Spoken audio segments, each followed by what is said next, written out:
And who wants the ball first? Well, the team that won the toss, and that was Boston College. So believe it or not, one of the most important aspects of the ball game, Roddy's already been conducted. Yeah, both of these teams' coaches talked about the importance of starting fast. Steve Addazio said his offense doesn't really play all that well from behind because they press a little bit. This is a team that wants to run the football, so he wants the ball to set the tone early. Well, and Ben Glines will be deep. Andrew Strader is the up back for the 7th-year head coach of the Eagles. Syracuse has won 4 of the 6 meetings since joining the ACC with their old neighbors from over in Massachusetts. Kick by Hofrichter. Glines 5 yards deep will touch a knee. And Boston College will play from its 25. 2 years ago, Dennis Grossell was the 7th string quarterback for BC. Anthony Brown's injury at Louisville pushed Grossell into the lineup. You see the throw numbers. They're not great. But he's got some intangibles that Addazio loves, Roddy. Yeah, and those throw numbers are a little bit deceiving. Some of those are the fact that he has been conservative with the football, throwing it away, making smart plays so that they can turn around and hand it to their All-American in the backfield. And number 2 gets the rock on first down. A.J. Dillon gets 11, almost 12 on the first carry before Lakeem Williams makes the stop. Syracuse is going to see a steady diet of this today, and the thing that Boston College does well is they make your secondary tackle. You saw missed tackles from those guys on the back end. Here goes Dillon again, second carry to the right side, and he gets 7, almost 8 before Lakeem Williams again makes the tackle. Williams had 11 last week in Florida State. He's number 6 in the ACC. And nothing fancy about the first 2 snaps on the Eagles. Grossell wants to throw here. Comes back and throws it away. Bird was in the neighborhood. So was Dillon out of the backfield. But Dennis Grossell lives to play another down. And that's exactly what they're going to ask him to do. Go through your progressions, first receiver, second receiver, and then throw the football away. This is a situation where if I'm Boston College, I'm running the football here with A.J. Dillon and try and make it a 4th and short. Here goes Dillon. He got the first down. Lowered the shoulder and drives it to the 47. And that's exactly why, Wes, when you get into these second and short situations, Boston College will be more apt to throw the football because they know they can always go back on 3rd down and throw it to this guy. Dillon out. David Bailey just as effective in half the carries. And Bailey cannot break away from K.J. Ruff, who snuck into the backfield. Good pursuit by the veteran senior from Lauderhill, Florida. Well, these Boston College coaches told us yesterday that this Syracuse front is going to be very active with slants and stunts. That time, they're trying to run a zone to the right. Well, Syracuse has the perfect play call slanting that way, and you get a tackle for loss. So it puts it in the hands of Grossell, and this is Zay Flowers' first catch of the day. Flowers makes a move and will be tackled near the first down mark by Christopher Frederick. I like the rhythm of this Boston College offense so far, going with a little bit of tempo, getting Dennis Grossell comfortable, but also getting A.J. Dillon involved in the game. Zay Flowers with another big touch. Now on 3rd and short again. This is a run play all day. Except it's the quarterback who sneaks it and pushes it toward the 35 of the Orange. I like that call there. You go right behind your center, number 72, Alec Lindstrom. That guy is an animal inside. This offensive line for Boston College may be the best in the conference. You just love when you get the affection for the centers, don't you, Wood? Absolutely. Here's Bailey. Boy, look at David Bailey break free. And he gets 11 on his second carry of the day. Well, this is going to be a big concern for Syracuse all day. Their ability to tackle these big backs from Boston College. You see they do a pretty good job of getting off blocks and getting to Bailey, but they can't bring him down. That's going to be a question that's going to be asked of this secondary all day long. And they're looking at Kendall Coleman, the senior defensive end from Indianapolis, in his 40th career start here today for the Orange. Took off the field and walked off under his own power, and you see the senior from Indianapolis now on the sideline. Kingsley Jonathan will come in, but Roddy looks like flies over the top and then reaches back on what, the right hamstring? Yeah, you just hope that is something minor, maybe a twinge that he felt, nothing serious. A.J. Dillon out of the Orange timeout. Grossell under pressure. Steps away from Alton Robinson, and Dennis Grossell picks up a first down at the 11. Well, that's something that Steve Adazio told us yesterday. This guy is a really good athlete, and they wanted him to run some more. You get a free hitter off the edge. It's Alton Robinson. He thinks he's got Grossell, but Grossell just escapes, uses his legs. That's some of the moxie that you've seen from this young players in his first couple of starts. Here is Dillon. And picks up a yard. And then Lakeem Williams, whose name we've called very often here in this opening series, makes the play. Williams comes in, 62 tackles, 3.5 sacks, 6.5 behind the line. Toss to Dillon. And he drives the stack toward the 5. Young quarterback, not throwing for a high percentage, and Dennis Grossell. His best friend is this good offensive line of Steve Adazio and these two big backs. Yeah, and in this situation a week ago against Clemson, they ran a little sprint draw where they started to come one way, handed the ball to A.J. Dillon back up the middle. So I wouldn't be surprised to see something conservative, something going to Dillon. Two tight end set, and Steve Adazio a timeout. Timeout. That's their first timeout. So they were going two tights and a back, Roddy, 30 seconds. with both Hunter Long and Jake Burt, who've been very effective, particularly Long. So a timeout for the head coach. Word of instruction for his quarterback. Don't forget, week 10 of the ACC rolls on. Following our coverage here, we'll send you to Frank Howard Field at Clemson's Memorial Stadium. The number 4 Tigers meet Wofford from the Southern Conference.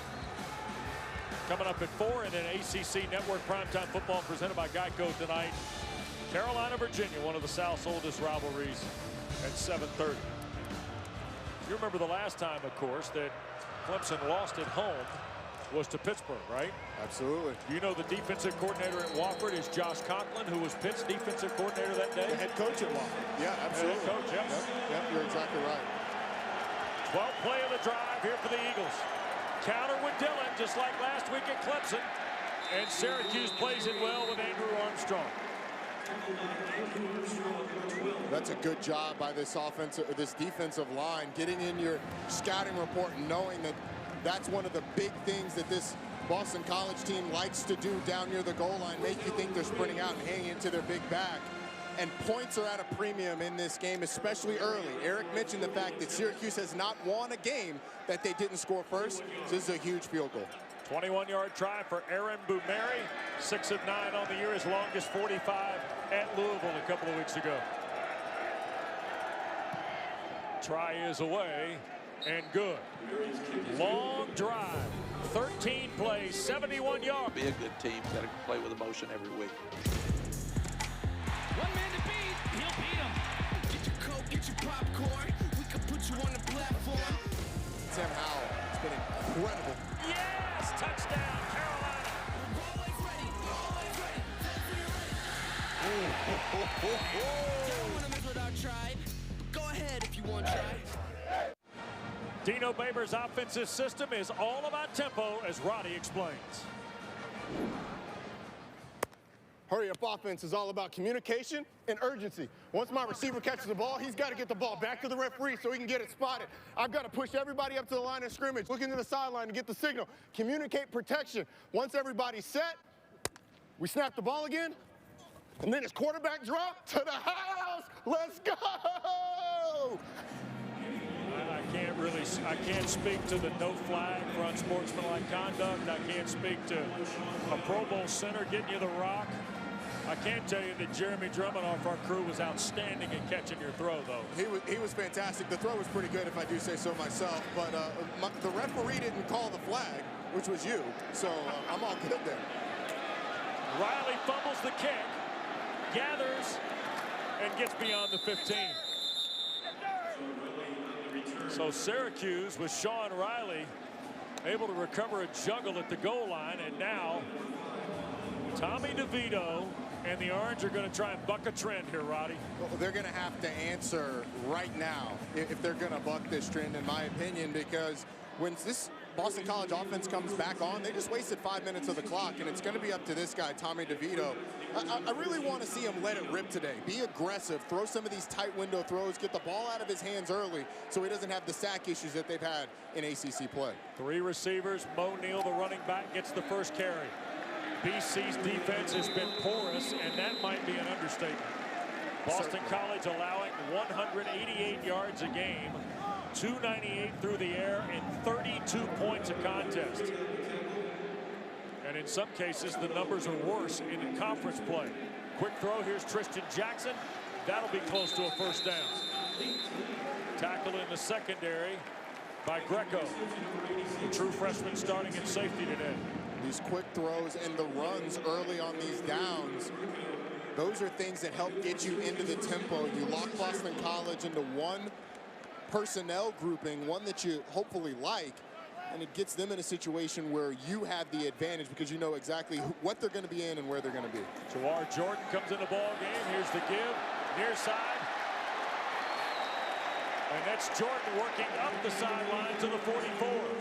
Mike Palmer shoved him out of bounds, but the freshman from Farmingdale, New York, with a big play. I expect to see a lot of stuff like this today from Syracuse. This Boston College is not going to overwhelm you with athleticism, so get on the edge, see if they can run you down and tackle in space. 19-yard run gives the Orange a first down, a little confidence boost for DeVito.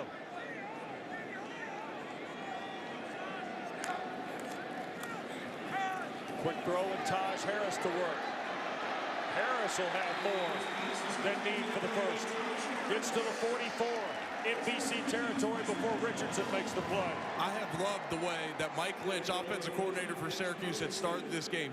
Make Boston College run sideline to sideline and get some easy throws for your struggling sophomore quarterback in Tommy DeVito. Get him in a rhythm and get him some confidence. I absolutely love it from Mike Lynch. Eric, I'd also add, too, confidence for your offensive line. It's kind of come under scrutiny a little bit in this tough campaign. Here's DeVito. Did he throw it ahead of the line of scrimmage? Riley down the far sideline. There is no flag and a big play for the Orange. Palmer finally shoved Riley out of bounds. Wes, this is the newfangled version of the triple option. You saw the zone read aspect, and then when one of the outside players who's in run support comes at Tommy DeVito, he just slings it out to Sean Riley, who's like the pitch guy in the triple option. And for anyone thinking that he may have been across the line of scrimmage, your entire body has to cross the line of scrimmage for that to be an illegal forward pass. Did not look like it was from here. So a legal pass, good play. Play is under further review. And we'll get another look here, Roddy. The ball snapped from the 44. As he rolls out, is his entire body across the 44? I don't know, it very well may have been. That back shoulder looked like from this angle, it was very close. From the naked eye, it looked like he got close, but not quite all the way across. His feet certainly were. The question was that back shoulder, back arm, was it all the way across? Was it all the way across, and does the ball travel backwards? That also, too, Eric. Good point. Larry Mallum, by the way, is the replay official upstairs here with us at the Dome, and, of course, the command center in Greensboro with Ted Jackson at the controls there. And as we know, the ball has to travel forward. A direct lateral pass would be a completed pass. It would be fine. There's a lot of Bills fans in attendance today that know the rules on that very well from the Wycheck throwback of that Music City Miracle that the Tennessee Titans got on that kickoff return for the Bills. Ball goes forward. So the ball certainly goes forward, Wes. Yeah, as you said, the question now is, did Tommy DeVito's entire body ever cross the 44? Well, our favorite phrase in this 21st century of football technology, indisputable video evidence. And, Roddy, it's hard to tell. Yeah, I'm not sure there's a shot. You kind of need a shot right down that 44-yard line where you can clearly see his entire body. I'm not sure there's that shot. I would expect this to stand. Further review, ruling on the field stands. First down, Syracuse. So Dino Baber's team with a huge play, 35 yards, and their first and goal right at the 9 of Boston College. We said at the top, you remember November, and both these teams have come out full throttle here from the start. Yeah. And that was going to be the question. Can either defense stop the opposing offense? So far, it looks like the answer is no, but Syracuse still has to punch this in. So a lot of work still to be done. Chris Elmore, the Rhino, is kind of the fullback with Neal. DeVito to the end zone. Caught it. Aaron Hackett, touchdown.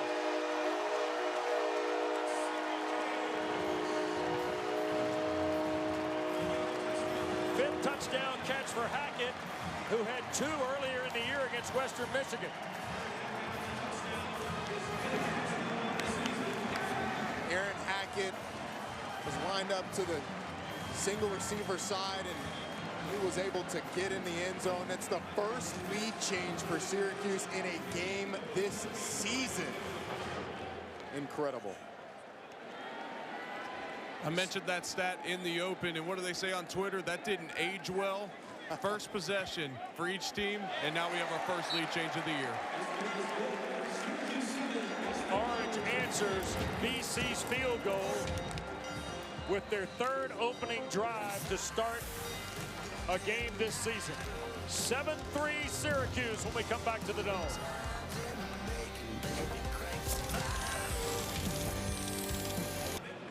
Pretty productive campaign underway for Aaron Hackett. 2 TD catches against Western Michigan, 1 against Holy Cross, and adds number 5 here today. He's a great target in the red zone, both in the flat, catching and running, and as you saw there, just leaking out late, making a great catch. Richter will kick it away. Ben Glines deep for the Eagles, and there will not be a return. Well, we're going to keep an eye on the Football Power Index today in a variety of ways, but when you look at the orange, and Roddy, you said this at the top, if Syracuse wants to get this turned around, today might be their best chance. Well, you got to win 3 of the next 4, and according to FBI, this is your best chance of winning. That 61% chance to win. Then Wake Forest at the end of the year, FBI says 42%, but that's a Wake team that's playing really well. Yep. A couple of road games in there as well, so it's an uphill battle for the Syracuse team, and it starts today. A.J. Dillon already with 29 yards on 6 carries. And he'll get the call here on first down. And gets 3 to the 28. A.J. Dillon is a 6-foot, 250-pound junior who plays a lot lighter, quite frankly, Roddy. Yeah, he certainly does. Watch the jet sweep to Zay Flowers. Here it comes. Flowers finds the cut and dives to the 40. Dillon, a nice block there to help the freshman from Florida, Zay Flowers. Yeah, when they go tempo, they want to get Flowers out on the perimeter. When A.J. Dillon's offset, they go to that a ton. 12-yard play. Flowers again in motion. The play fake from Grossell. Shoots it on the rub route, and the catch is made, and that is Glines, the grad student from Cincinnati. Went to St. X. And they're the midfield. David Bailey replaces Dillon now for the Eagles. Pretty strong combination at the running back spot for Steve Adazio. And Bailey ran through Andre Sisco for about 4 yards. The interesting thing is both of these guys are listed at 240 plus, but it's a little bit different style. Bailey, the sledgehammer, and A.J. Dillon's got a little niftiness to him. He kind of reminds me of Sean Alexander, a big back that can run around you too. Here's Flowers again on the end around. Got a couple of blockers in front, out of bounds inside the 30. Goes Zay Flowers. Well, they hit you inside, inside, inside, and then it's just a little fake inside. You see all the Syracuse guys that are coming in and then have to turn back around because Zay Flowers gets the end around. Syracuse is going to have to contend with the inside run game and the outside run game. 2 carries for 30 yards for Flowers. Grossell throws it away. Smart play by the quarterback. The pressure up front was coming. Brandon Berry, big 97, was launching toward the QB. Boston College tries to set up a screen play here. We mentioned in the opening, they've only given up 5 sacks on the entire year. It's smart plays like this by the quarterback to just burn the ball when the play's dead. That's how you keep your sack numbers down and stay at just 2nd and 10. Here is Bailey gashing the orange, and David Bailey scores. It's a 29-yard run for Bailey, and BC goes in front.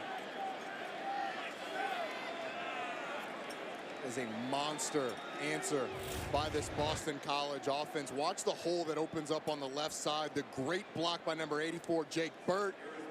And Bailey untouched to the house. 7 plays, 75 yards, and sub 2 minutes. And BC's already got 123 yards of rushing.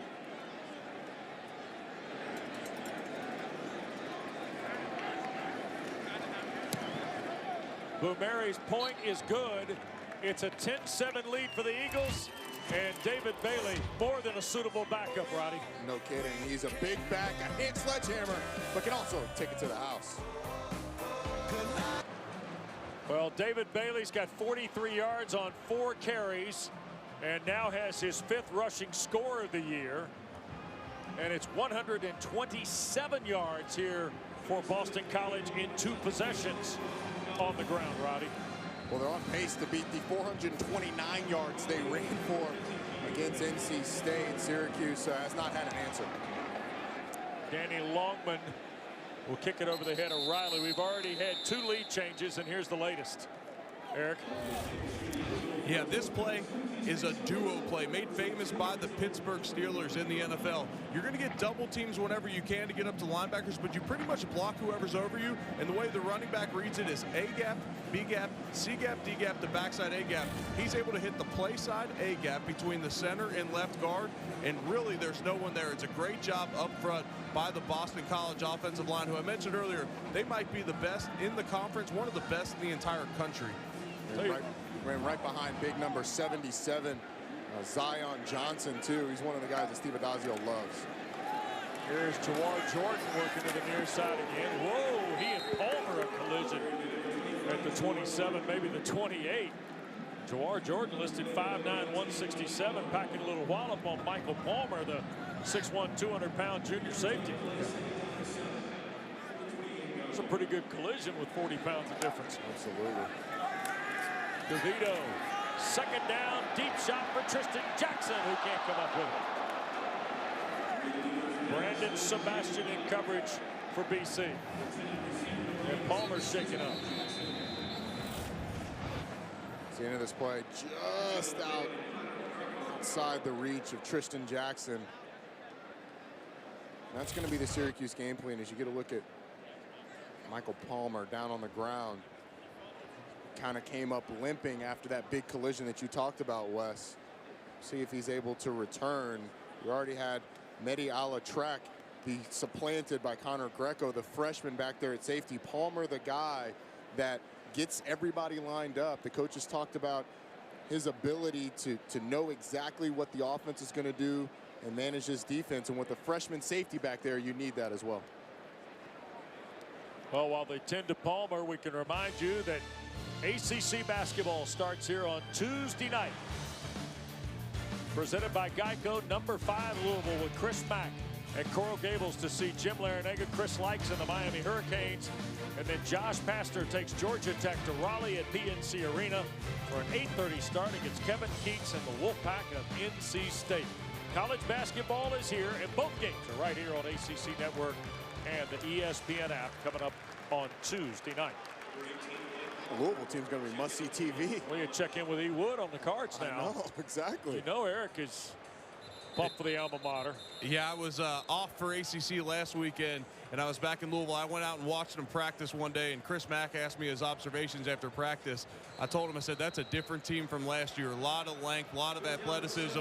They signed one of the top classes of incoming freshmen. Those guys are going to make an impact. Samuel Williamson expected to be one of those rookie stars along with David Johnson when he returns to health for the Cards to join Enoch and Wara, the preseason player of the year, Jordan Wara, for the Cards of Chris Mack. It's 3rd down here for Syracuse. Boston College moving around a lot on that defensive line. DeVito, little screen. This is Taj Harris, and a nice play coming up from Max Richardson. We talked about the linebacker, 4th nationally in solo tackles, and this is a fine play here.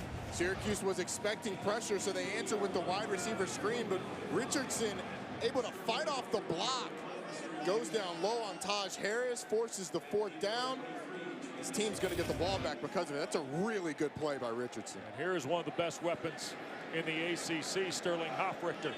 25th in average, 17th nationally, but number 1 in net at 44 yards a punt. This one won't be 44. It's going to hit and take a big orange bounce, and it's going to work out for Syracuse as Jordan touches it inside the 20 at the 18. It's a 52-yard punt by Hofrichter.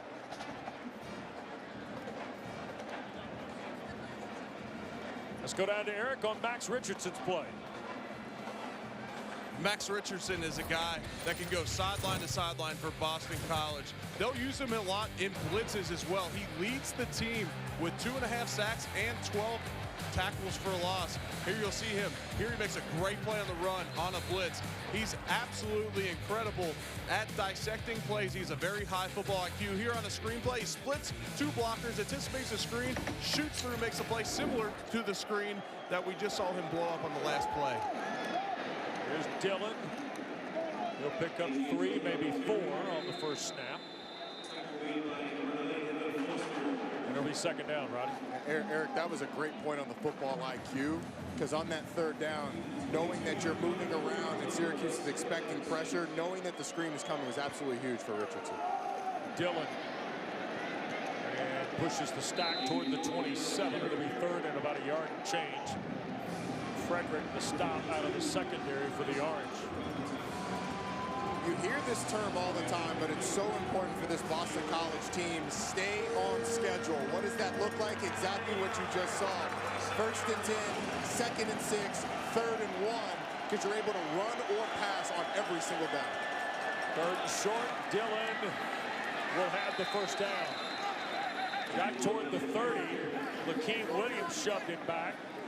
But it's a 3rd down conversion for the Eagles, who come into the ball game only 34% in ACC play, by the way, Roddy, which is 12th after going 11 of their last 30 in the win over NC State and the loss at Clemson. They're 3 of 4 here early today. Bailey back in the ball game. And Bailey cracks down on Andre Cisco for a couple of yards.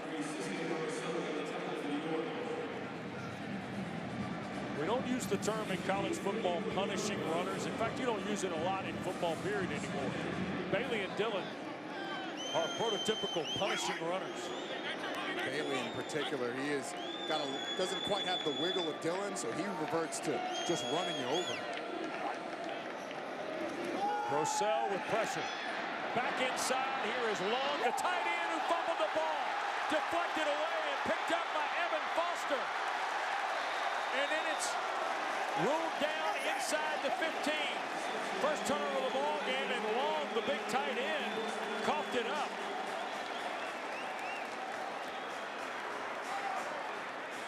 Well, it's a really good play by Dennis Grossell, rolling out. He's looking for something out on the perimeter, but sees Long in the middle, who turns, just doesn't account for Andre Cisco coming from behind, punching the ball out. Evan Foster the fumble recovery by the able to defense. get it down inside the 15-yard line. Personal foul, illegal blindside block, number 13. Defense, 15 yards in spot of the foul. First down, Syracuse. So Mikel Jones is called for the blindside block after Long fumbles the ball, and it's just the 7th turnover of the year for Boston College, who finds themselves number 1 in the ACC and in the top 20 in turnover margin. They have not turned the ball over much this year, only 6 turnovers the entire year. And that illegal blindside block, Wes, one of the things that was added in this offseason as part of the safety precautions, you're not allowed to have forcible contact against a player that cannot see the block coming, resulting in that illegal blindside. Off the 35 of BC for DeVito in the Orange, and here's Neal to work.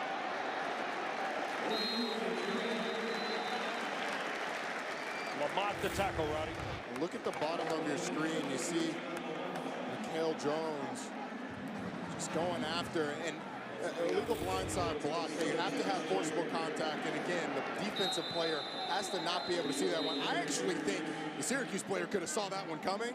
So interesting that that was the call, but that is one of those that has been added for player safety reasons, and largely we've seen guys pass up those blocks because of it. So the turnover gives the advantage back to the Orange. And here goes Riley on a sweep. And flying through the air is Borgerson. The grad student Nolan Borgerson, who makes a nice play on Riley on the sweep. They're going to send out the field goal team here, and it's going to be Andre Schmidt who's going to attempt a 47-yard field goal. Schmidt has struggled this year a little bit more than what Syracuse fans are accustomed to. Only 9 of 12 on the season, is 1 for 4 between 40 and 49 yards. Longest of the year, 50 last week at Florida State. And this kick is perfect. And he ties the game at 10. Well, the Orange and Eagles have been playing 95 years. They've had some good ones. It looks like we're setting ourselves up for a fun afternoon here. Well, we certainly are. We've seen this Boston College defense settle down a little bit, but how big does that illegal blindside block become? Syracuse had the ball inside the 15-yard line on a block that honestly probably should not have been thrown at all, because it's happening behind the play. It happens, you get moved back, the offense gets stifled, then you settle for a long field goal. But it's been an exciting first quarter so far. It has been.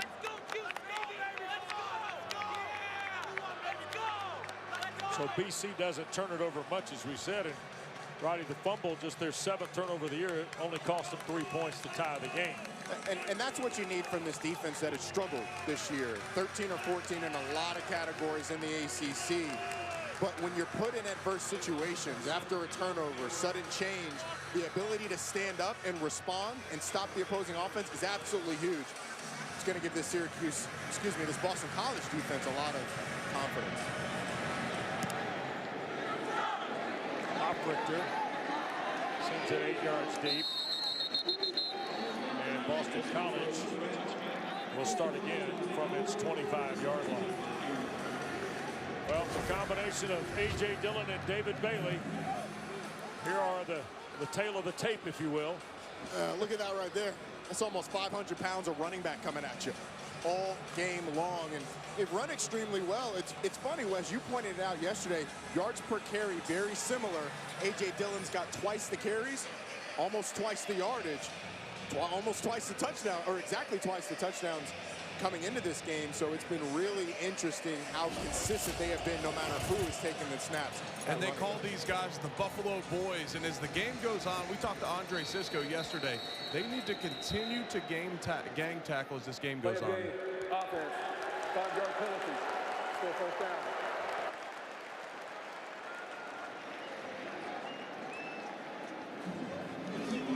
Well, Dillon and Bailey are quite a combination. Steve Adazio and his staff, you see the running backs coach Brian White just off of Adazio's right shoulder. He's got Bailey with the rock here on this series. And the ball came loose, and it's recovered again. And this time I think K.J. Ruff came up with it. Back-to-back turnovers by Boston College.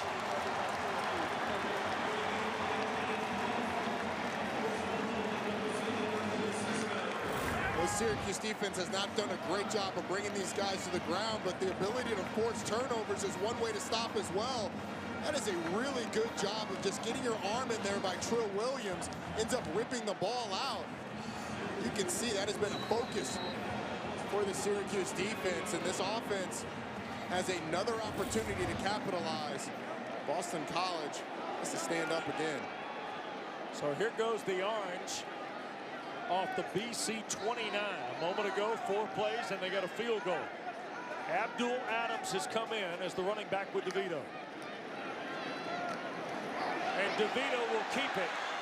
And he got chopped down by Greco from the secondary.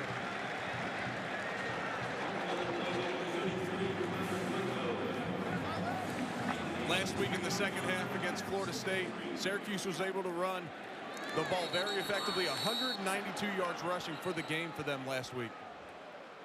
It's a good point by you, Eric. Prior to the snap, number 89 was not set for 1 second. False start, 5-yard penalty. Still second down. Aaron Hackett, the tight end. Matthew Bergeron, the right tackle, a true freshman from Canada, also might have been moving as well. Roddy, coach these guys up. We saw your segment earlier. You got our whole film crew set up on time. Roddy, you got everybody set up. Get them coached up out there, Roddy. Hey, man, you got to make sure everybody's set if you're the quarterback. I didn't do a great job of it, but I learned from my mistakes. And I'm going to go out there and tell Tommy, when you're in the hurry up, most important thing is make sure everybody's set. Would you? But Eric, that was a great point by you on this Syracuse. Boy, Dino offense Babers is hot. Yeah. He wants to talk to Gary Patterson, the referee. And there's Syracuse, that's their first time out of the half, 30-second timeout.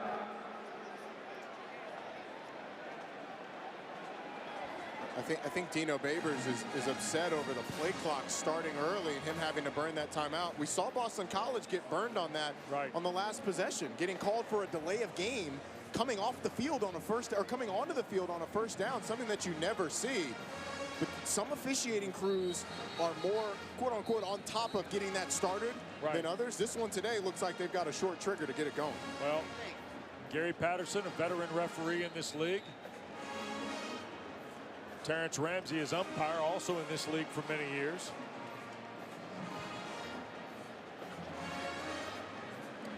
So second down it will be for the Orange. Still great field position, though, for Babers in a 10-10 ball game here with under a minute to go first period. Adams the carry, but runs right into Carafa. Tanner Carafa, grad student from Northern Virginia, has been the backup a good bit of his career, but a guy who's played enough football to have some savvy about him in the ACC. DeVito looping one for Jackson. Caught it.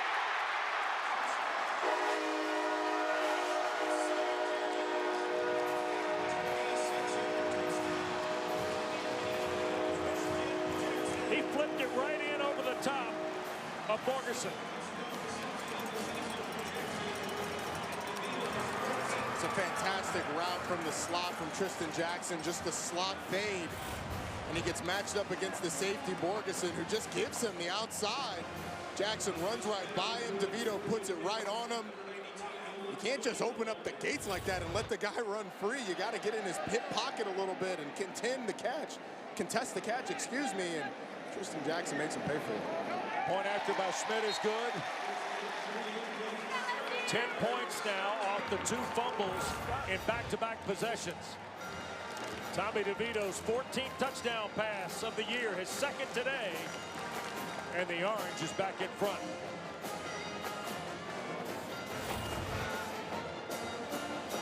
Quite a response here by Dino Babers' team. Well, the turnovers certainly help, but if you're Boston College and Steve Addazio, you just got to tell yourself to settle down. The last 10 points have been because you've turned the ball over on offense. They haven't stopped you at all. In terms of if you hold on to the ball, you're going to drive the ball down the field. So Steve Addazio, while frustrated right now, has to feel good about where his offense is, because without those 2 turnovers, you got to like the way your defense has played up to this point.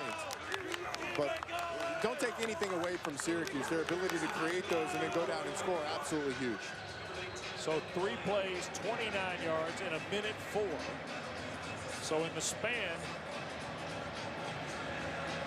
of just over a minute, Roddy, a minute and 14 seconds, Syracuse has scored 10 points and gone from a 10-3 deficit to a 10-7 deficit to a 17-10 lead. That's what turnovers will do for you, certainly. And this Syracuse defense has done a fantastic job of creating them throughout the season, and also really since Dino Babers has been here. This was a team that led the nation in interceptions a year ago. While they haven't gotten an interception today, forcing the fumbles has been huge for this defense. So here's Grossell, and the Eagles back to work again off their 25. And Dillon in the BC offense trying to get cranked up. 7, almost 8 for A.J. Dillon on first down.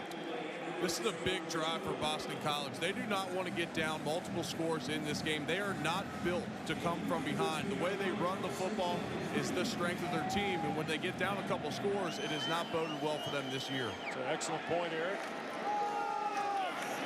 Dillon hurdles a man. Lakeem Williams was there, so was Jones.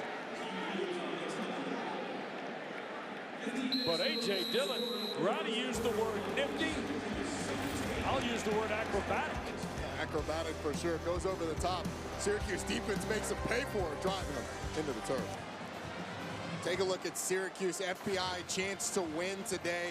FPI has shifted a little bit. Boston College narrowed the gap when they were up 10-7, but up 17-10. The Football Power Index thinks that Syracuse has a 73% chance to win this game. We'll see if it's right. Grossell gonna loop one. Wide open down the field. Kobe White, and he scores.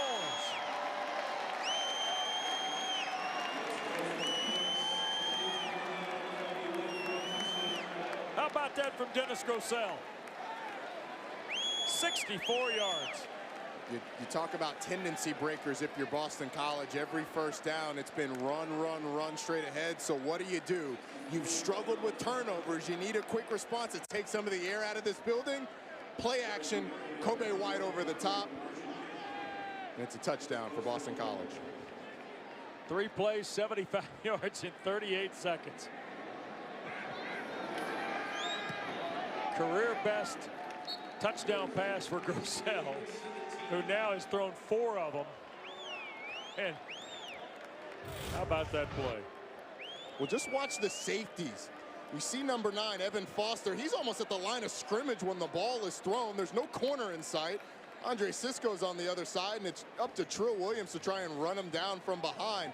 Look at what these guys do. The safeties in the corner, when they see the play fake, Evan Foster is standing with the offensive lineman. There's nobody within an area code of Kobe White. All Dennis Grossell has to do is hit the guy. He does that, and Boston College ends up striking quickly. 3rd touchdown catch of the year for Kobe White.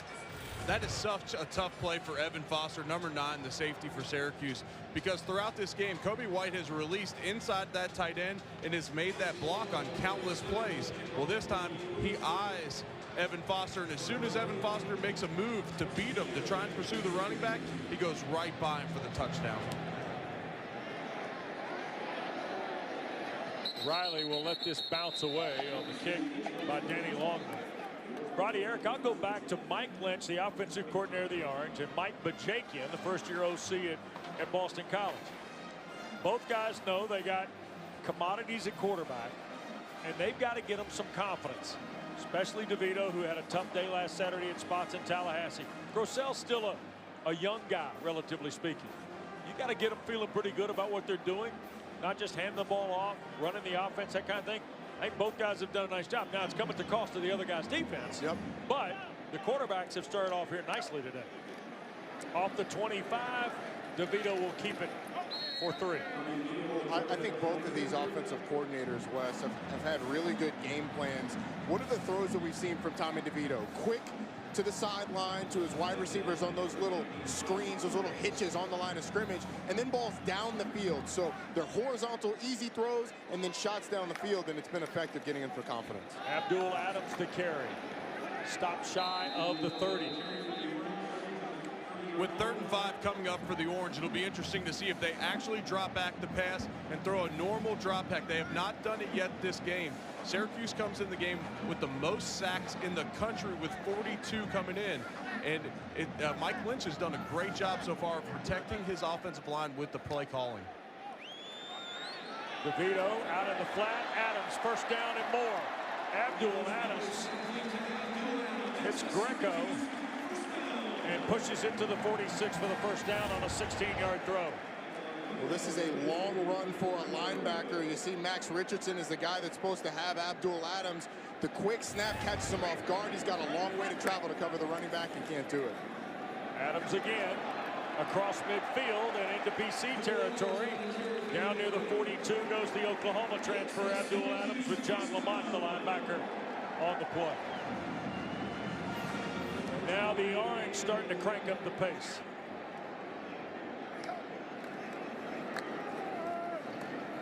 Adams runs into Elatrack. If the Orange score on this drive, it'll be their first time going over 20 points in a game in ACC play. That is something Dino Babers is very unfamiliar with, and he would love to get that done, especially in the first half against Boston College. Second down play, DeVito. Big time catch on the sideline, and ruled in bounds is Tristan Jackson. Syracuse might want to get this spotted and snap it, Roddy. And what a catch by Tristan Jackson. Lays out on the sideline. Foot looks like it's inbound. I don't know, that ball hit the ground though. They're going to stop it. The question is, when he hit the ground, did it help him control it? As the catch in bounds, previous play is under further review.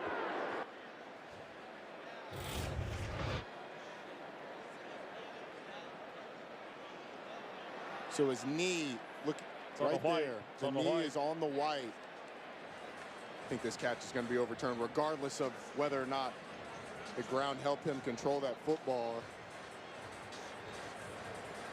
There's a number of elements that you're looking for here. One, when does he have control of it? Does the ground assist in him gaining that control? And then two, is he in bounds with nothing out of bounds when that happens? I'm not sure either one of those are going in Tristan Jackson's favor here.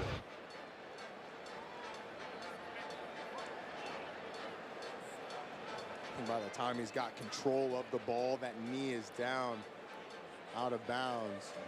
Wins the ball in his hands. And the knee is clearly on the white, Roddy. So right here, he's got the ball in his hands there, and the knee is not down, but the foot is in bounds. So I think they're going to give him that there now. Upon that review, with that freeze frame, it's a great job by our crew. Now it's the question of... After further review, the ruling on the field stands. So take me through that one more time now. So when the ball touches his hands, when he first secures the football, it looked like the foot was down in bounds with the knee still up. When you see it, ball in hands, foot down, knee up off the ground. Then the question is, when he hits the ground, does the ground help him control it? And I think because the ball does not move, they determined that there wasn't enough there to overturn it.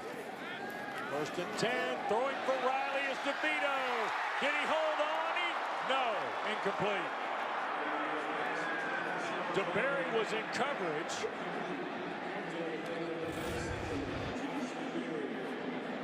Sort of another circus catch right on the outside.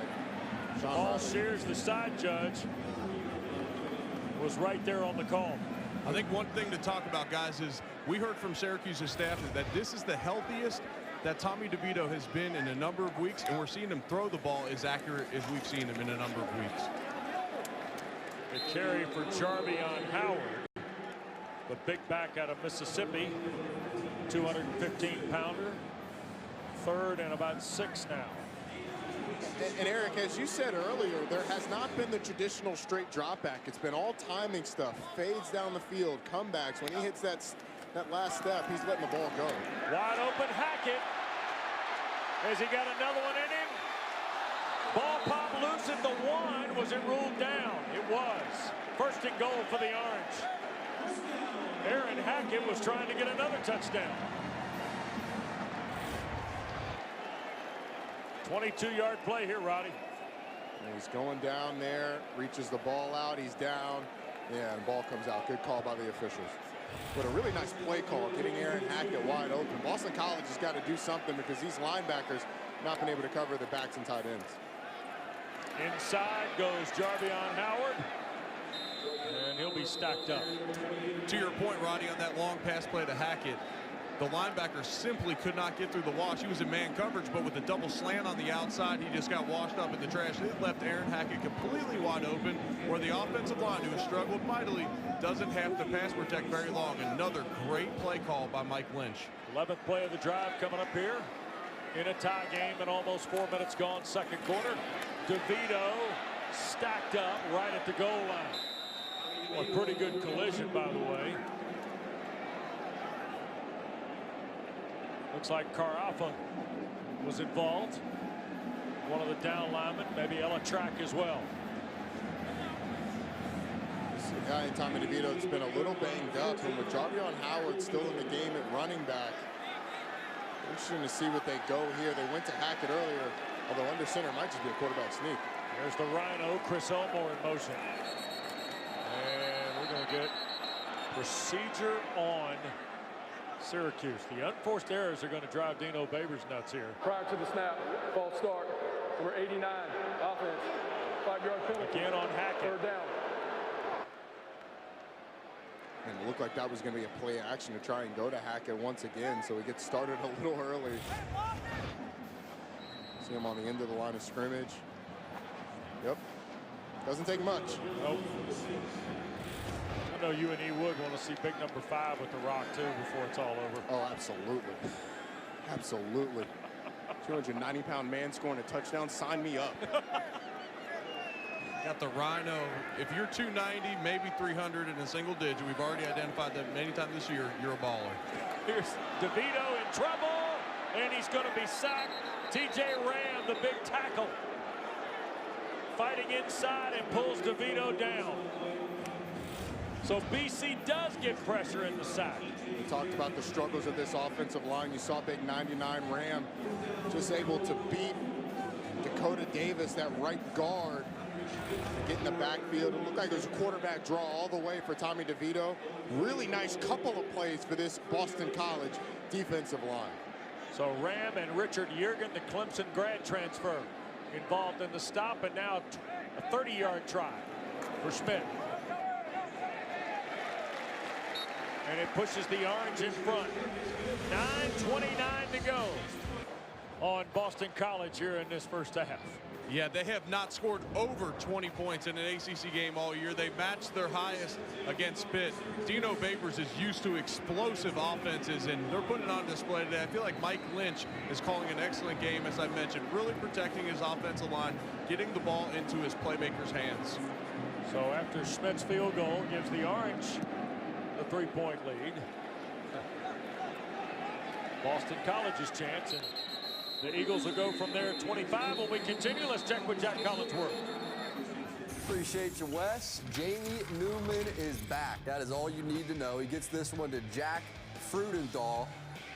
So he has ran for 2 touchdowns, passed for another 24-7, Wake Forest. Thanks, Jack. That dude had played in every game this year. Talking about Jamie Newman, he'd be the ACC Player of the Year, hands down. Had quite a year. He's been fantastic. Off the bye week, the Deacs with the commanding lead at BB&T Field, and here is A.J. Dillon trying to get Boston College back on track. Ifeatu Melifonwu will stop out of the secondary for the Orange. Melifonwu is an outstanding red 6'3", 210. Dillon sweeping right. I'll tell you what, you came with the analogy of Sean Alexander last night. It's a good one for A.J. Dillon. He's a bigger back that his first instinct is not to run over you. He's going to get on the edges, make a little move to reduce that surface area that you can hit, make it really tough, and he's nifty enough where he can make you miss in the hole as well. Fantastic pro prospect. Here goes Dillon, banging through on first down again for about 4. What did Sean Alexander play at? I don't think he was 250, was he? I don't think so. I think Sean Alexander played a big set of pads, though. Yeah, he did. Great running back. A.J. Dillon is going to be a great running back at the next level at some point as well. Travis Levy sneaking around the edge. They put the smaller Levy, if you will, at 5'11", still 200 pounds. But small compared to the other guys. They sneak him into the backfield. He's a wide receiver as well. And he's handled kicks for the Eagles. Now Bailey into the ball game on 3rd and the full 4.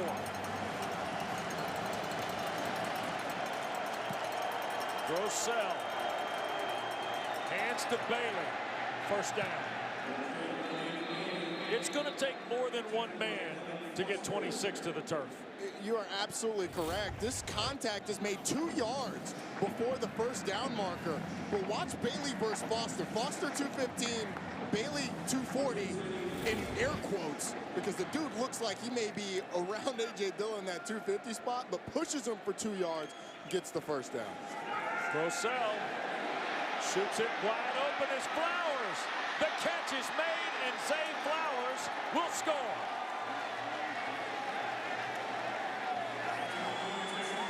Dennis Grosel throwing big balls for touchdowns here this afternoon. Well, Brian Ward, the defensive coordinator for Syracuse, told us yesterday, this Boston College offense does everything to stress the rules of a defense, and it's the exact same play we saw earlier. Zay Flowers wraps inside, like Eric said, and those receivers have done constantly on these blocks.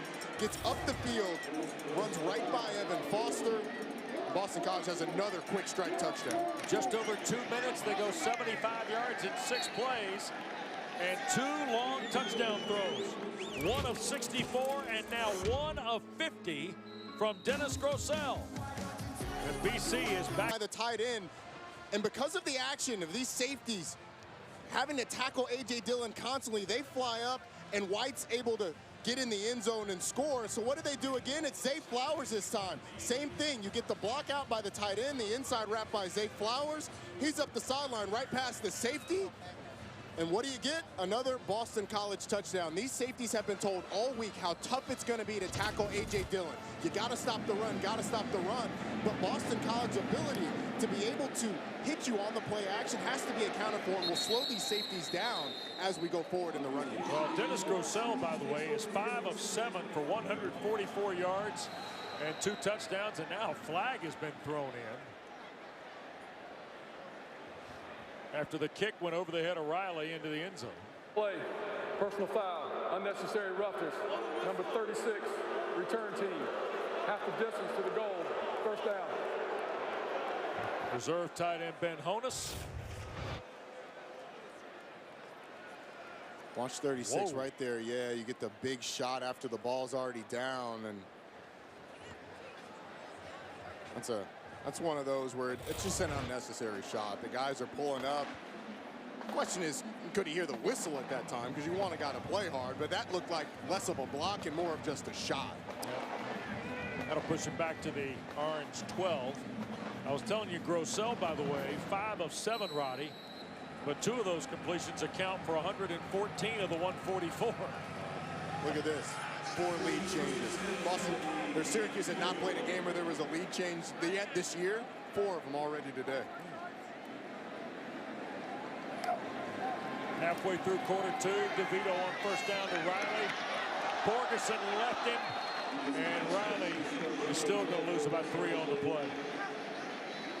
Richardson and Borgerson both out in space here. Well, the thing that you like that Borgerson does is he shoots his gun. You got to be able to just shoot it. Just go ahead and go.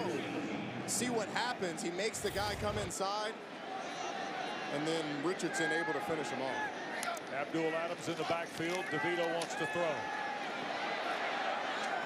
And sails it over the head of Harris. 3rd down coming up very quickly for the Orange. When talking to Mike Lynch yesterday, he loved what Abdul Adams can do without even the ball in his hands. And on that last play, he threw an excellent cut block on number 97. Marcus Valdez allowed DeVito to get that ball off. Valdez, former high school teammate of Tommy DeVito. Quick shot here, Jackson. Richardson missed him, and then Jackson will be stopped at the 9. So really no damage done, and it's a 3 and out for Boston College defensively. Carafa is the guy who got in there. Second time we'll see Hofrichter punt today. I think that play call shows you the lack of confidence that this Syracuse coaching staff has in the offensive line. It's 3rd and long, and it's not even a deceptive screen pass. It's just a throw out to the sideline. Maybe you hit it, maybe you don't, but a conservative call on 3rd and long. Travis Levy averages 9 yards a return. Sterling Hofrichter can let this go if he wants. Instead, he'll flip it over at Levy, who will make the catch and fall forward toward midfield. That'll bring us to a timeout. 24-20.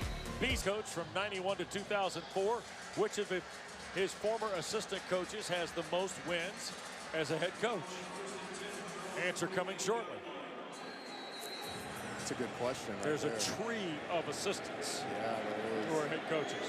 A.J. Dillon the back, best starting spot for Boston College today.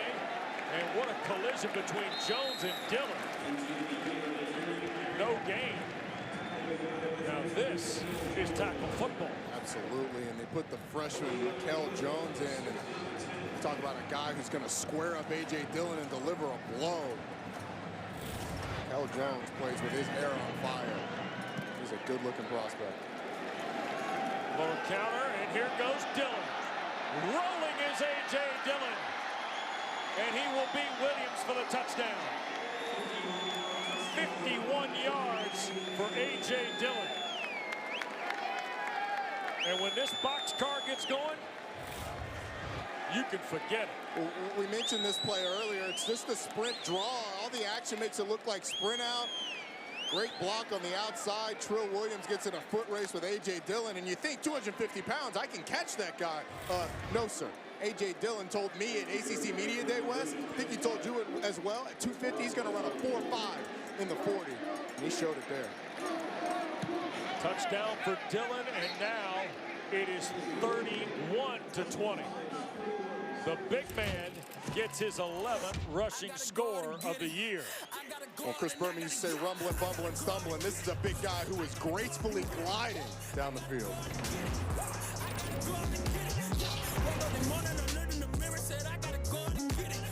Today, their all-time leader in touchdowns on the ground with 35 with that 51-yard run to make it an 11-point lead for the Eagles with 5.5 to go in the first frame. Riley going to get a return out of the Longman kick. And he'll be taken down just beyond the 20. All right, let's get to the Aflac trivia answer here. Paul Pasqualoni was a Syracuse coach from 91 to 2004. Which of his former assistants has the most wins as a head coach? I said it was Steve Adazio. I think I got to go with Adazio too, just because he's coaching in this game and the relevancy of that. But who you guys got? Dan Mullen. Wow. Dan Mullen with 86 wins was a GA on offense in 1998. Adazio second with 55. Coach O, go Tigers. 49 wins as a D-line coach from 95 to 97 for Pasqualoni. That's a good solid list, man. Dan Mullen. I thought body of work-wise, the other two guys were going to have a leg up. Yep. Off the 21, not much on the ground for Mo Neal. Neal had 74 yards and a score last Saturday in Tallahassee.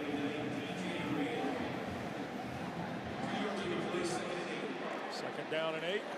Here's Riley on the perimeter. And boy, nice mid-air tackle there by Aflac. Syracuse offense that looks like it's going to go back to what it was doing early in the game with these quick throws to try and get in their tempo. Snap a little high. Out on the perimeter, and that time Nykeem Johnson taken down in space by Borgerson.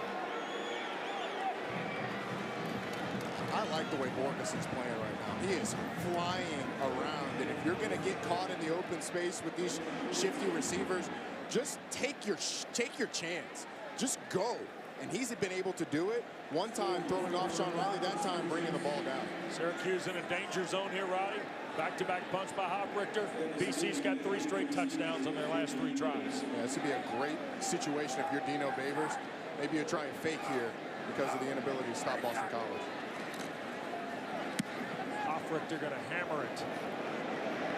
Back at Travis Levy off the 22. And a nice play in space. That was Jordan.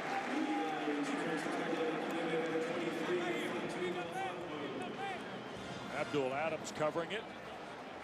And so now an 11-point lead. The run game is cranked up for the Eagles here this afternoon. Well, we talked about the running game all day, and it's been David Bailey who got it started early with a touchdown run through a big hole. And then, of course, you knew the headliner was going to get involved. A.J. Dillon has been physical in his runs as well, punishing this Syracuse linebacker at secondary, and then showing the speed when he gets in the open field, outrunning everybody in the end zone, setting the all-time touchdown record for Syracuse. This run game has been as advertised. Bailey breaking free, and David Bailey is off to the races. And the big fella gets another long score, 74 yards.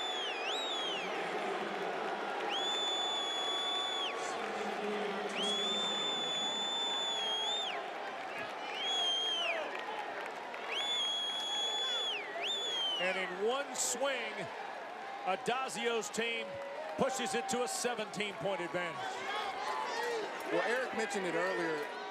You have to continue to tackle these backs over and over and over, and not just tackle the backs. You have to continue to take on these blocks over and over and over. That starts to wear on you. We've seen it wear on the Syracuse team.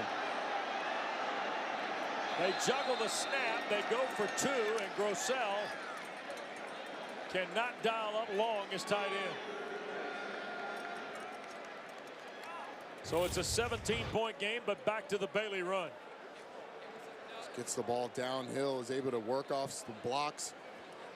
One of his offensive line breaks an arm tackle, and then it's all speed of the house. But look at Zay Flowers. Look at Zay Flowers looking for work down the field. Absolutely love it. It was Evan Foster that got a hand on him. Steve Adazio fired up. And here you see the bad snap on the extra point. Actually, snap was decent. Grossell just couldn't handle it. You got Bomeri not liking what he saw from a kicker's perspective with the toss in the end zone, but this is one of those days where A.J. Dillon and David Bailey are going to say, no, man, I got the next series, because you never know when one of these are going to pop for a touchdown. Bailey has 8 carries, 133 and 2 scores. Dillon has 17 for 123 and a touchdown. And it's starting to look a lot like the NC State game. When early in the game, NC State did a great job of stopping Boston College for the first quarter and a half. But then they hit one play. Then they hit another play, and you start to become less and less interested in taking on these blocks over and over and over. End over end kick, no return for Riley. The Orange will play from their 25. And Syracuse, who came in allowing 178 on the ground in conference play, this is what the last almost 3 halves of football have looked like, Roddy. Well, you get arguably 2 of the top 3 running backs in the ACC on back-to-back weeks. And Cam Akers last week at FSU, who was fantastic. And then A.J. Dillon and David Bailey, the two-headed monster. As Eric said, the Buffalo brothers coming at you this week. That's a tough assignment. The Syracuse defense has been exposed a little bit. Jackson the catch and fights upfield for about 6. Ella Track makes the stop for the Eagles. 3.5 to go.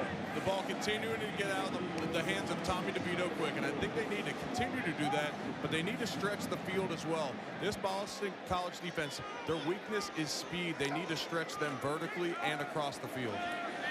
DeVito with time.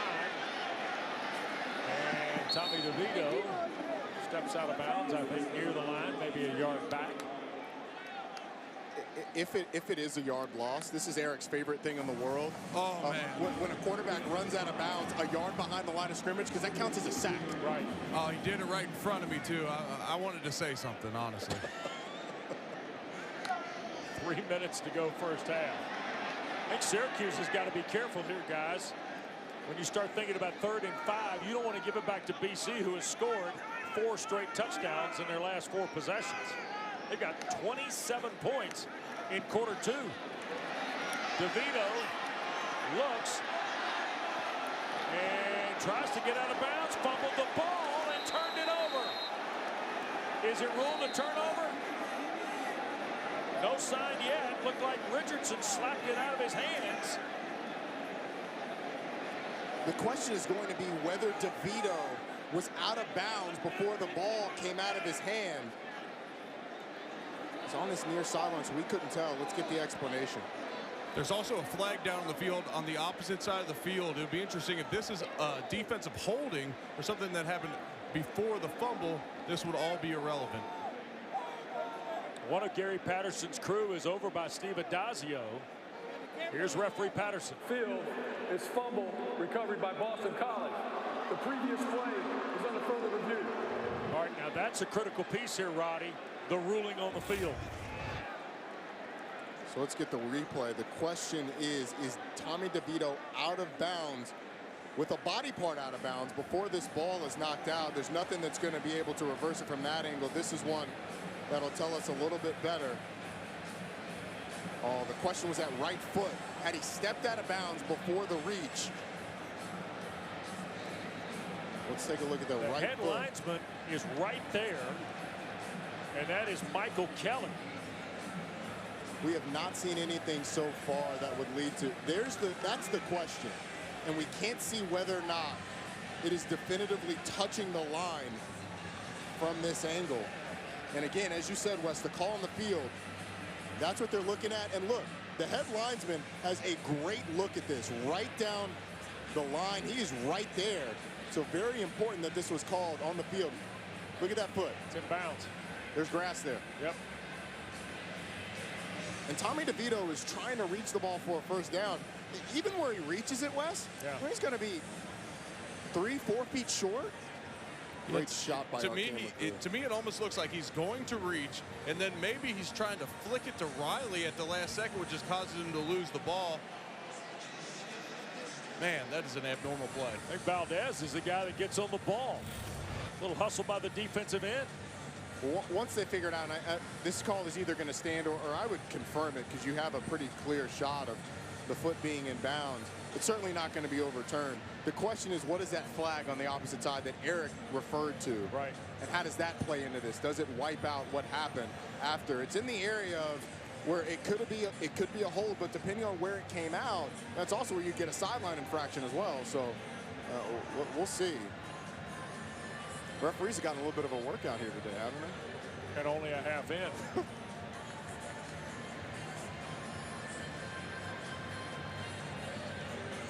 So while Gary Patterson's crew looks this over and are on the headset with not only the replay official here, but also at the command center in Greensboro at the ACC office. Again, now, the penalty, we do not know what the flag was for.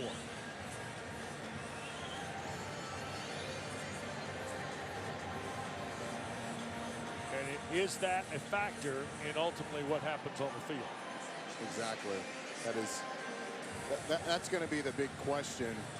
This is being reviewed for a long time. And one of the reasons might be the clock and where the ball is going to be spotted based on the outcome. In other words, the management of the game takes precedent here in this process. Now, remember, the ruling on the field was the fumble recovered by Boston College. They've got to get that answered, then the management portion. What's the time left? Because remember, the ball in play, if it's a fumble, it's a live ball. Absolutely. So where does the clock end up? It sits at 2:38 The right ruling now. of the fumble is confirmed. The ball is recovered at the 30-yard line. 1st and 10, Boston College. So they'll hold the clock. BC gets the ball at the Syracuse 30 for their 9th possession of this first half. That's, by the way, the first turnover of the day for the Orange. Richardson, a key play. Valdez, the recovery. And no mention of the flag that we mentioned earlier. Was down on the opposite side of the field. So it looks like that was not a factor. Maybe an accidental flag came out. May have been a penalty on Syracuse that did not factor after the fumble was confirmed. So here's Grossell, who's thrown 2 long touchdown passes and then had Bailey and Dillon each score one on the ground from distance. And look at Dillon just punish it for 9 to the 21. This is the time where this Syracuse defense has to show up and make a big play. You cannot have Boston College go down and score another touchdown to extend this lead going into halftime. You get the ball after halftime, you got to respond here. 2nd and short. Dillon will get the call again, and he'll have the first down to the 26. Brandon Berry, the stop for the Cuse. Oh, don't forget Tuesday night, 9 o'clock. First college football playoff rankings will be released by Chairman Rob Mullins and his crew. Injured Boston College player. And Hunter Long, the tight end, is down at the 35. And that would be a significant loss, not just because Hunter Long is a very good player, but Boston College is down 3 tight ends in this game. Danny Dalton, Chris Garrison, and Korab Adrizi are all out for this game.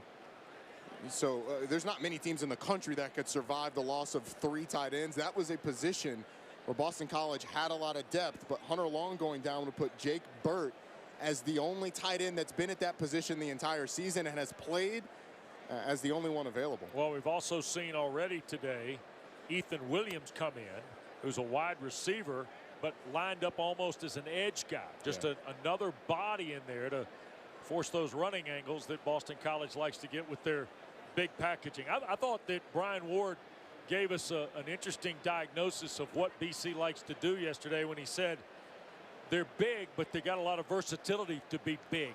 Yeah, and we've seen a little bit of that today. They take a lot of guys who are in that gray area, maybe not quite big enough for they're tall and they're long, but maybe not quite big enough for bigger schools higher on the pecking order, if you will, to take them as a tackle. They take guys that are big, long, but maybe not fast enough for some of these other schools to take them as a wide receiver. And Boston College just says, hey, we'll bring you in and develop you, and you could be a great tight end for us, and you can fit what we do. Look at the yards number.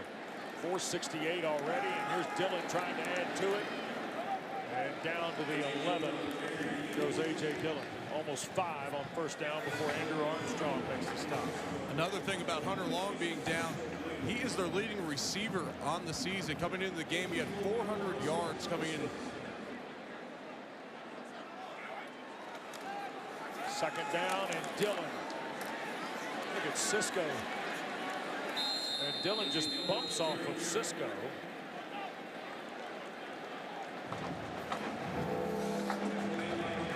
And now third and short. Down to about 75 seconds, too. If I'm Dino Babers, I may think about a timeout somewhere in here so your offense gets the ball back with an opportunity to have time to go down and score. Fullback is Miranda. Grossell tries to sneak forward. Boston College 4 of 5 today on third down prior to that snap.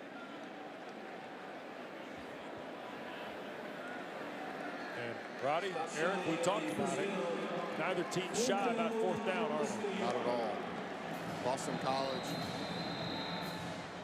has gone for it a number of times this year. 18 times this season have gone for it on fourth down. So a 30-second timeout taken by the Central Connecticut State grad Steve Adazio, who you admire his football journey because he started out as a high school coach and told me a couple summers ago about staging summer golf tournaments to raise lights to put lights in at his high school stadium when he coached in Connecticut. I'm a long way since then. That's yes, incredible. Sir. You got it. So timeout for these guys for 44 seconds to go in this first half. Don't forget Tuesday night basketball and then Wednesday night basketball. We'll start in Chapel Hill at Smith Center. Notre Dame at number 9 North Carolina with the freshman guard Cole Anthony at 7 o'clock. And then back here at the Dome for the Orange and the defending national champion Virginia Cavaliers. The number 11 Wahoos visit. Dave O'Brien, Jordan Cornette, Katie George here for the nightcap. Both games right here on ACC Network and the ESPN app. So Boston College, 10 of 18 on the year. On fourth down, goes for it here. And now Dino Babers, the timeout. Syracuse. And that'll leave the Orange with 1 and BC with 1 for the final 44 seconds. Yeah, and you see head coaches do this all the time. Dino Babers does it here because Boston College is going to show you their best look on that initial run out, and when they line up, you can sort of parse together what you think Boston College is likely to run. I think Boston College keeps it simple here. They just turn around and hand it to the back. So if I'm Dino Babers, I might have kept that in my pocket just in case we do stop them so that we have 2 timeouts. But as it is, you give Boston College another time to talk about it, and I'm not sure it's going to be anything fancy. I think it's number 2 right downhill coming at you, and you got to stop him before he gets a foot and a half. Tell you what, this front for BC has been as advertised. Absolutely.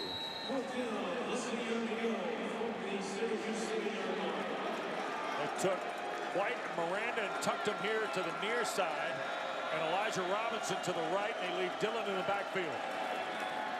And Grossell breaks the 5. He will have the first down.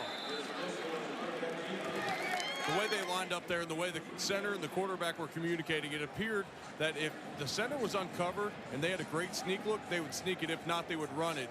That is a very popular play in football these days.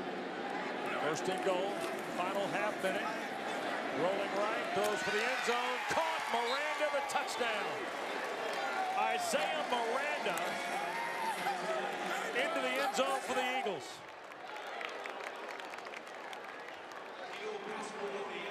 Isaiah Miranda in there because of the injury to Hunter Long.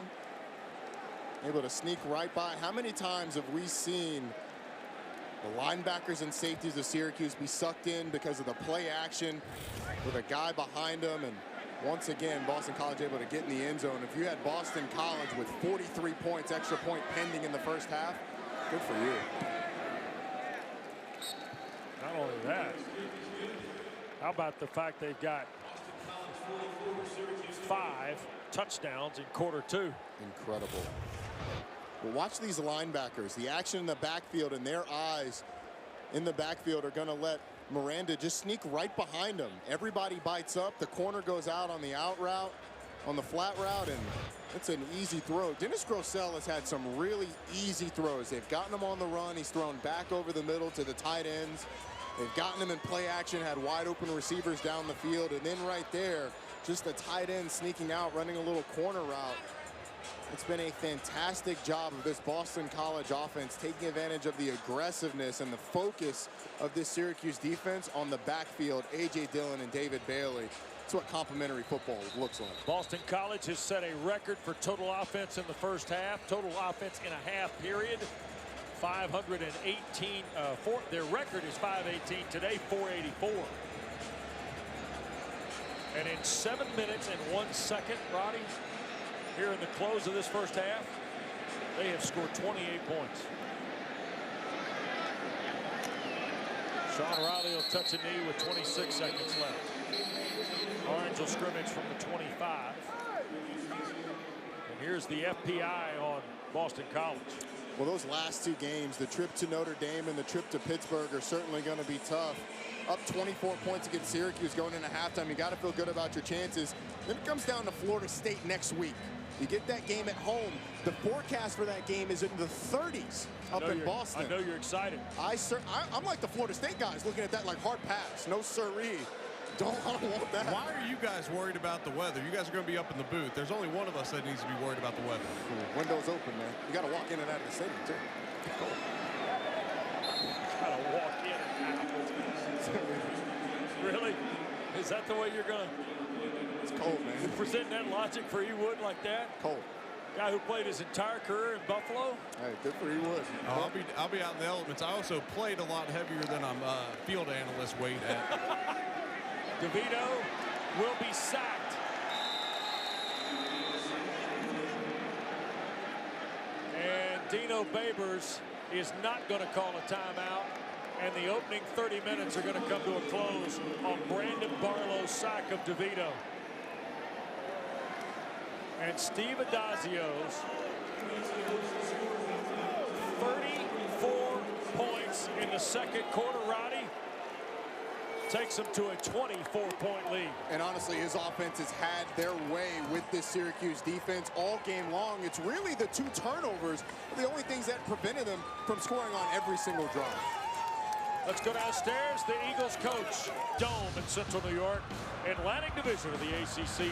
Boston College scored 27 points in the last 7:01 of the first half to lead by 24. With Roddy Jones, West Durham. You'll hear from Eric Wood in just a moment. Steve Adazio's team, very impressive, especially when they went to score those touchdowns. Incredibly impressive. 484 yards of total offense in the first half. In that second quarter, they really dominated. 4 touchdowns, over 50 yards. It was Kobe White that got it started with the long touchdown catch. Zay Flowers got in the mix. But the running backs were the big story coming in, and they were not left out either. A.J. Dillon had a long touchdown run. David Bailey got involved in the touchdown party as well. This Boston College offense only had the 2 turnovers in the first half. Those are the only 2 times Syracuse defense has kept them from scoring points. Danny Longman's kick. There'll be no return by Sean Riley. Orange will scrimmage from its 25, Eric. Yeah, I talked to Dino Babers coming out of the half about his second half adjustments. He said offensively they're going to have to start throwing the football and throw it down the field, so they're going to have to protect the passer. Defensively, I think it goes without saying. They need to stop the run, and then when it comes to the play action, simply put a man on a man. Roddy, we talked about this with Brian Ward a little bit, the Orange defensive coordinator. and Steve Adazio and Mike Bajakian, his offensive coordinator, about the math game that has to be played. Here's a flip out into the flat. And Jordan, who has had some moments, and that's Jarvion Howard, not Jawar Jordan, who also had some plays early in the first half. But Syracuse starts on the perimeter again, much like they did in the first half. They sure did. That running back screen has gotten a lot of traction for them, as you see Steve Adazio most points in the first half of any ACC team this season. There's another one out in the flat. Breaking off the play is Jarvion Howard, and a first down. Good hard running by Howard. John Lamont helping Boston College get them back to the ground. So out to the 36 we go, and DeVito in the orange quickly on the line in the quick toss. Trying to get to the perimeter, Lamont and Richardson. Angle out of bounds, Howard. It was Aflac and Richardson, by the way, 25 and 14 for the Eagles. And here comes Mo Neal back in the game for Syracuse. They've done a really good job of rotating these running backs as Syracuse. But the offense has just been sputtering for most of the first half. DeVito gets left, lots of space. Tommy DeVito on the run to the 32 of BC.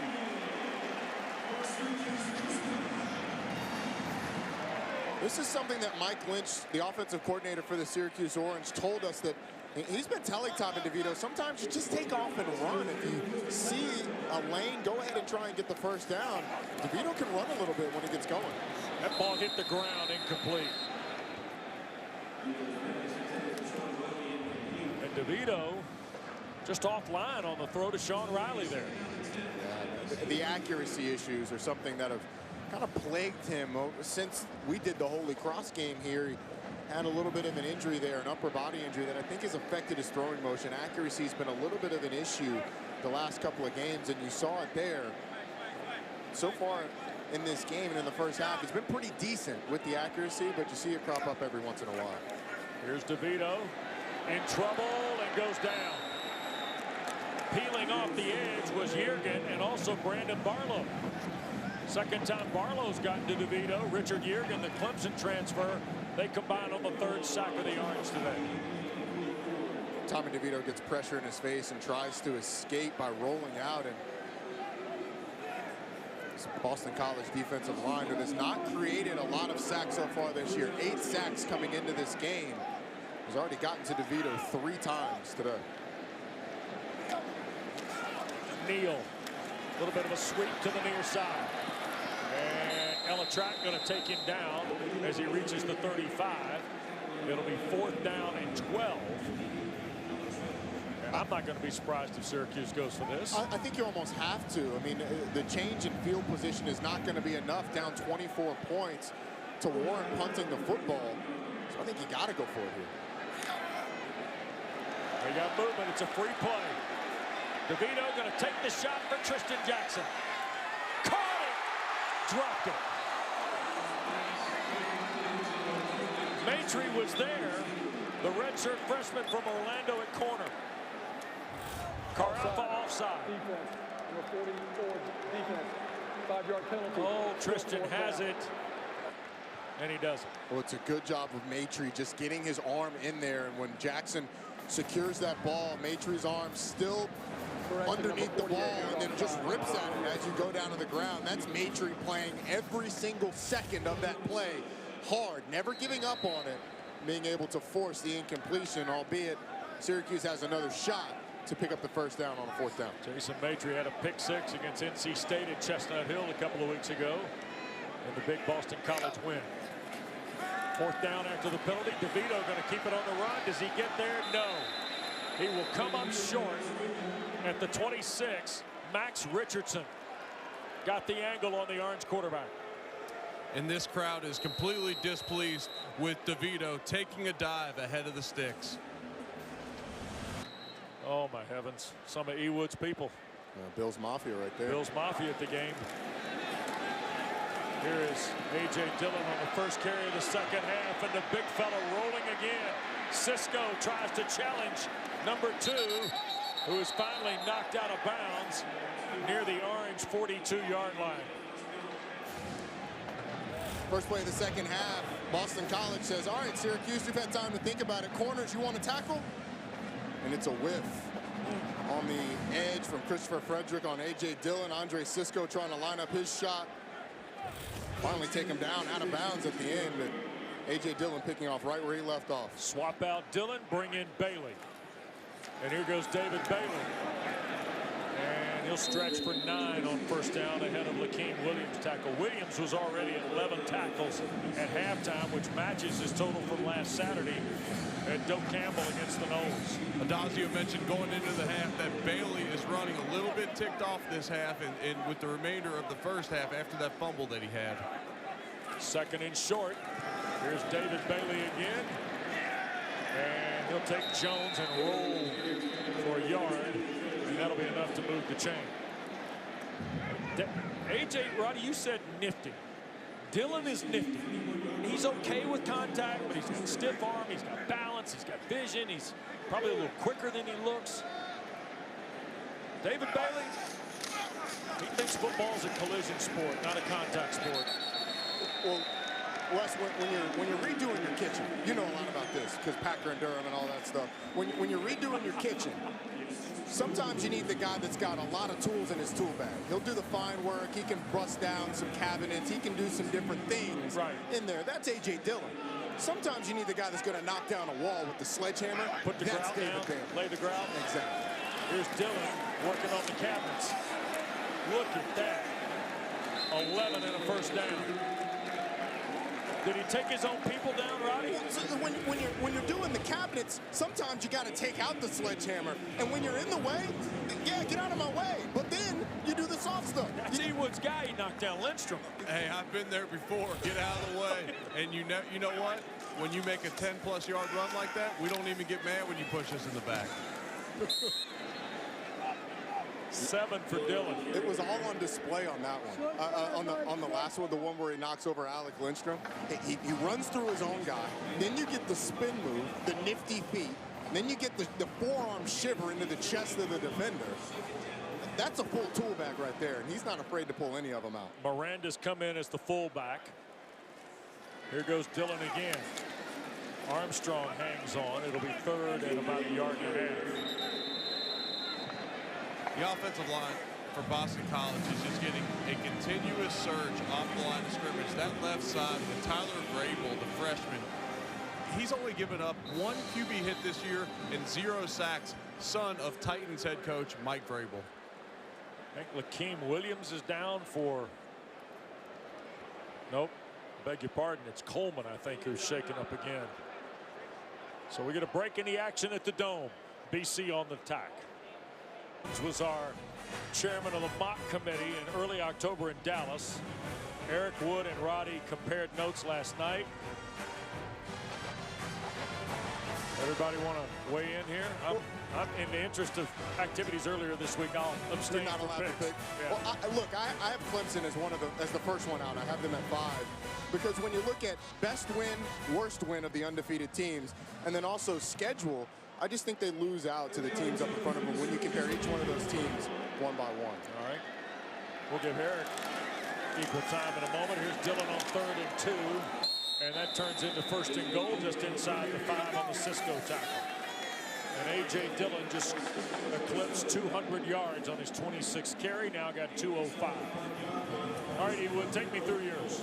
Yeah, I have Clemson in, and our top 3s are the same, and that should be no surprise to America. I have Clemson in. Right now, I just don't feel like you can leave them out. Dillon banging away and carrying orange jerseys into the end zone. Second rushing score of the day for A.J. Dillon. This is one heck of a collision at the goal line. A.J. Dillon just keeps those legs churning, but watch this collision. Boom, right there in the hole with Evan Foster. And then the Boston College offensive line comes to the rescue. The big guy stands up, keeps his legs churning, ends up in the end zone. Have a day, A.J. Dillon. 9 plays, 74 yards in 5:31.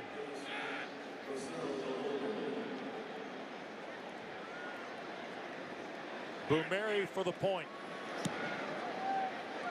It's 51-20.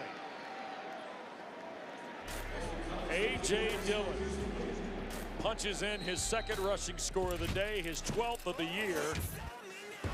Earlier in the drive, takes down Lindstrom and finishes it off for the Eagles.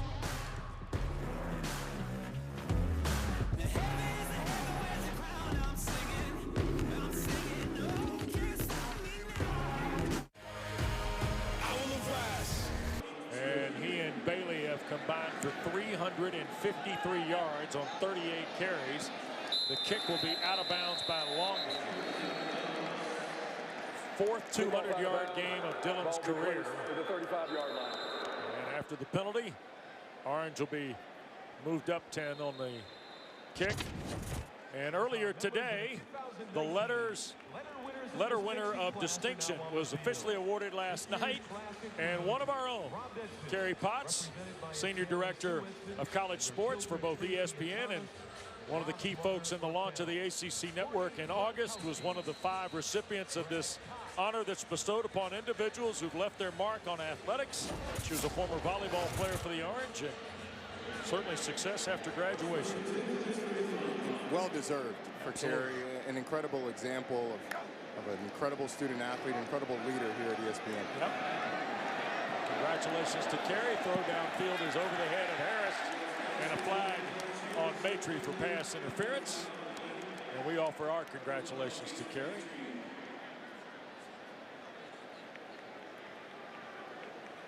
And Pass interference. Defense, number 3. 15-yard penalty. Automatic. First down. So that'll move it to midfield. And you certainly don't want that for Maitre, but it's better than giving up a touchdown in that situation. Gets a little too handsy. Grabs on Taj Harris a little too much. This Syracuse offense has not been able to sustain a drive. So although you give up the pass interference, you still make them have to earn it downfield. DeVito, quick throw. Tristan Jackson the catch at the 43 of BC. Throw of 7 will bring up second down.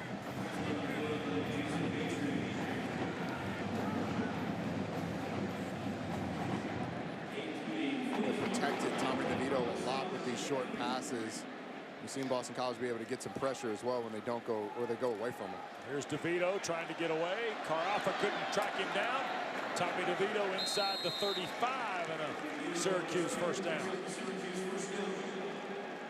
Wes, that was a really nice run by Tommy DeVito. Where was that on that 4th down? Right. And I think he goes back to the sideline on the one where, on the 4th down where he's running and he ends up diving on the ground short of the line to gain. Your teammates want to see that from your quarterback in a situation where you're down by a ton. DeVito trying to scoot around one more time here on first down. And he'll scratch out 3 yards. Aaron Hackett comes up hobbling the tight end. I don't think you're going to get too many more slots out of Tommy DeVito today. I think he got a talking to on the sideline is what it looks like. Already on the day, though, Boston College credited for 4 sacks. They only came in with 8 sacks total on the season. Neal. Boy, Mo Neal's been quiet today, Roddy. They've rotated those running backs a ton. We've seen Mo Neal, Abdul Adams, we've seen Jawar Jordan and Jarvion Howard.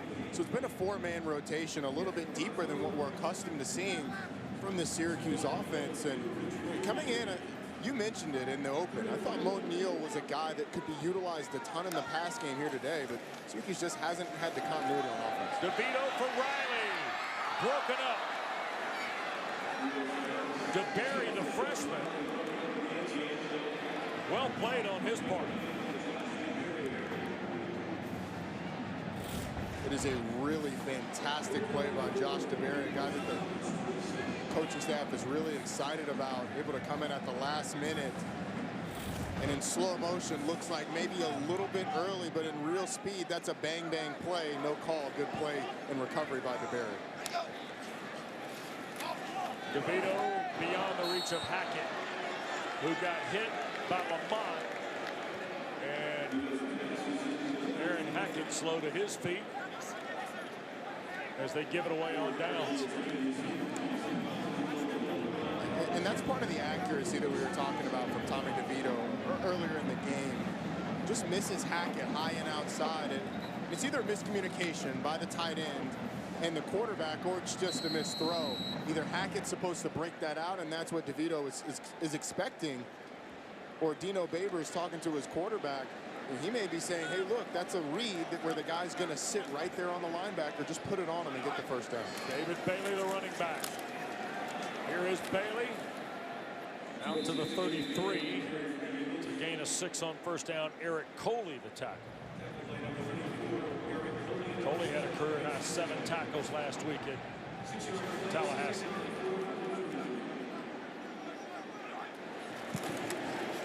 Bailey gets that rock one more time.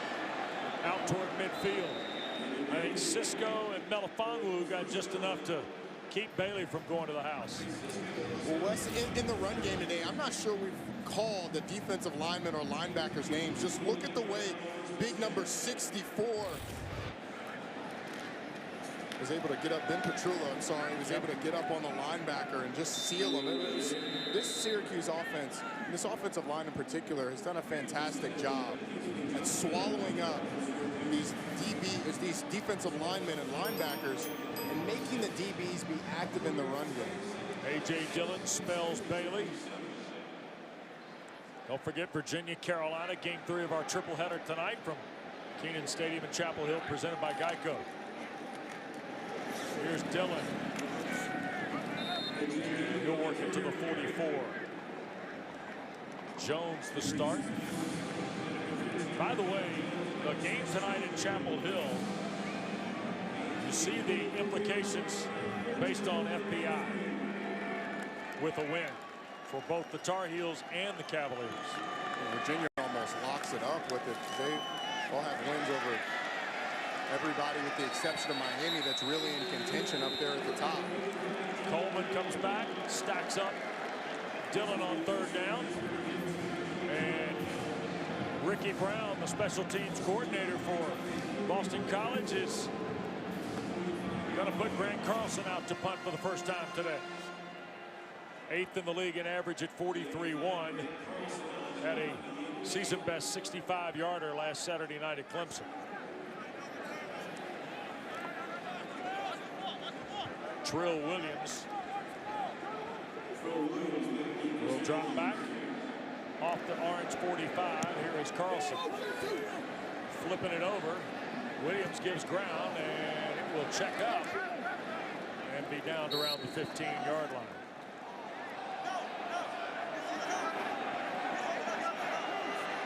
Weekday mornings, we'll bring you Packer and Durham right here on ACC Network, talking ACC sports, everything from football to field hockey, Monday through Friday, 7 to 10 a.m. Eastern on ACC Network and the ESPN app.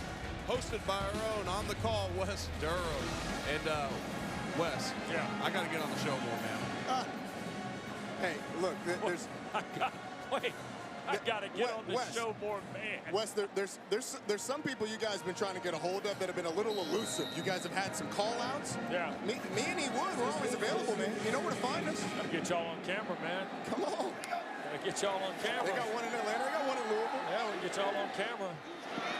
Out in the flat, Neal, the catch in a collision.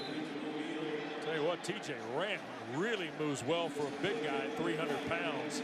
He had to bury the corner in on the stop of Bo Neal. Great awareness by Ram as well, tracking the screen down the line. When the offensive lineman trying to let you go, you're never going to get to the quarterback on the screen. Track the running back. He did an excellent job of that. I'm not saying he is, but TJ Ram's got that BJ Raji look for you. Roddy, there's a long throw offline for Tristan Jackson. Talking about big TJ Ram. Look, you had to bring up BJ Raji. Yeah, I know. I brought it up for a reason. I still have nightmares about that, too. I know. In 2008. Yeah. That was a man in the middle of that defense. And TJ Ram's a guy that this coaching staff is really excited about. Maybe doesn't have the measurables that a guy like Raji did, but a good force there in the middle. Yeah. Point of attack guy? Absolutely. BJ Raji was a point of Roddy guy. No, sir. Here is DeVito again dialing long. Jackson in stride. And Tristan Jackson goes the distance. Tommy DeVito threw it in over the top of Maitre, the Patriots way a number of times.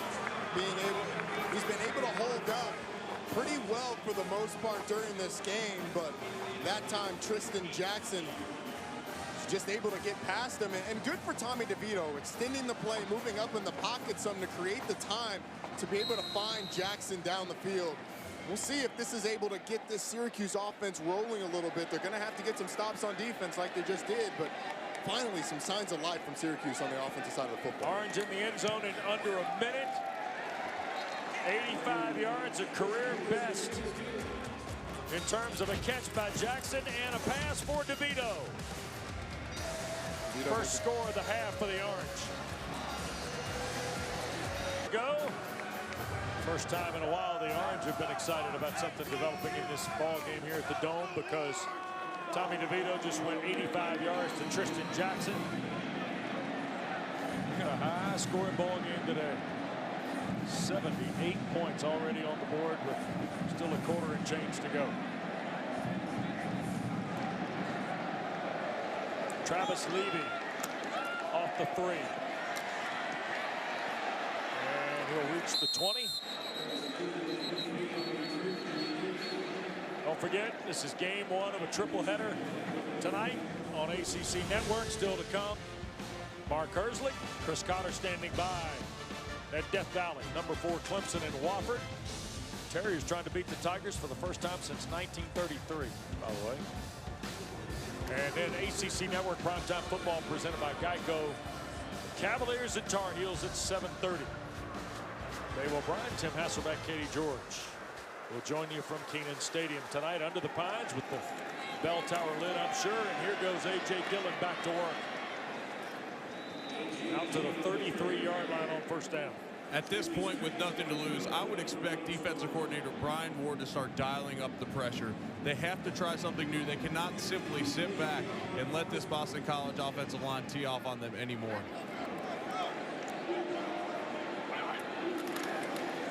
Here goes Dillon. And he will fight to the 37.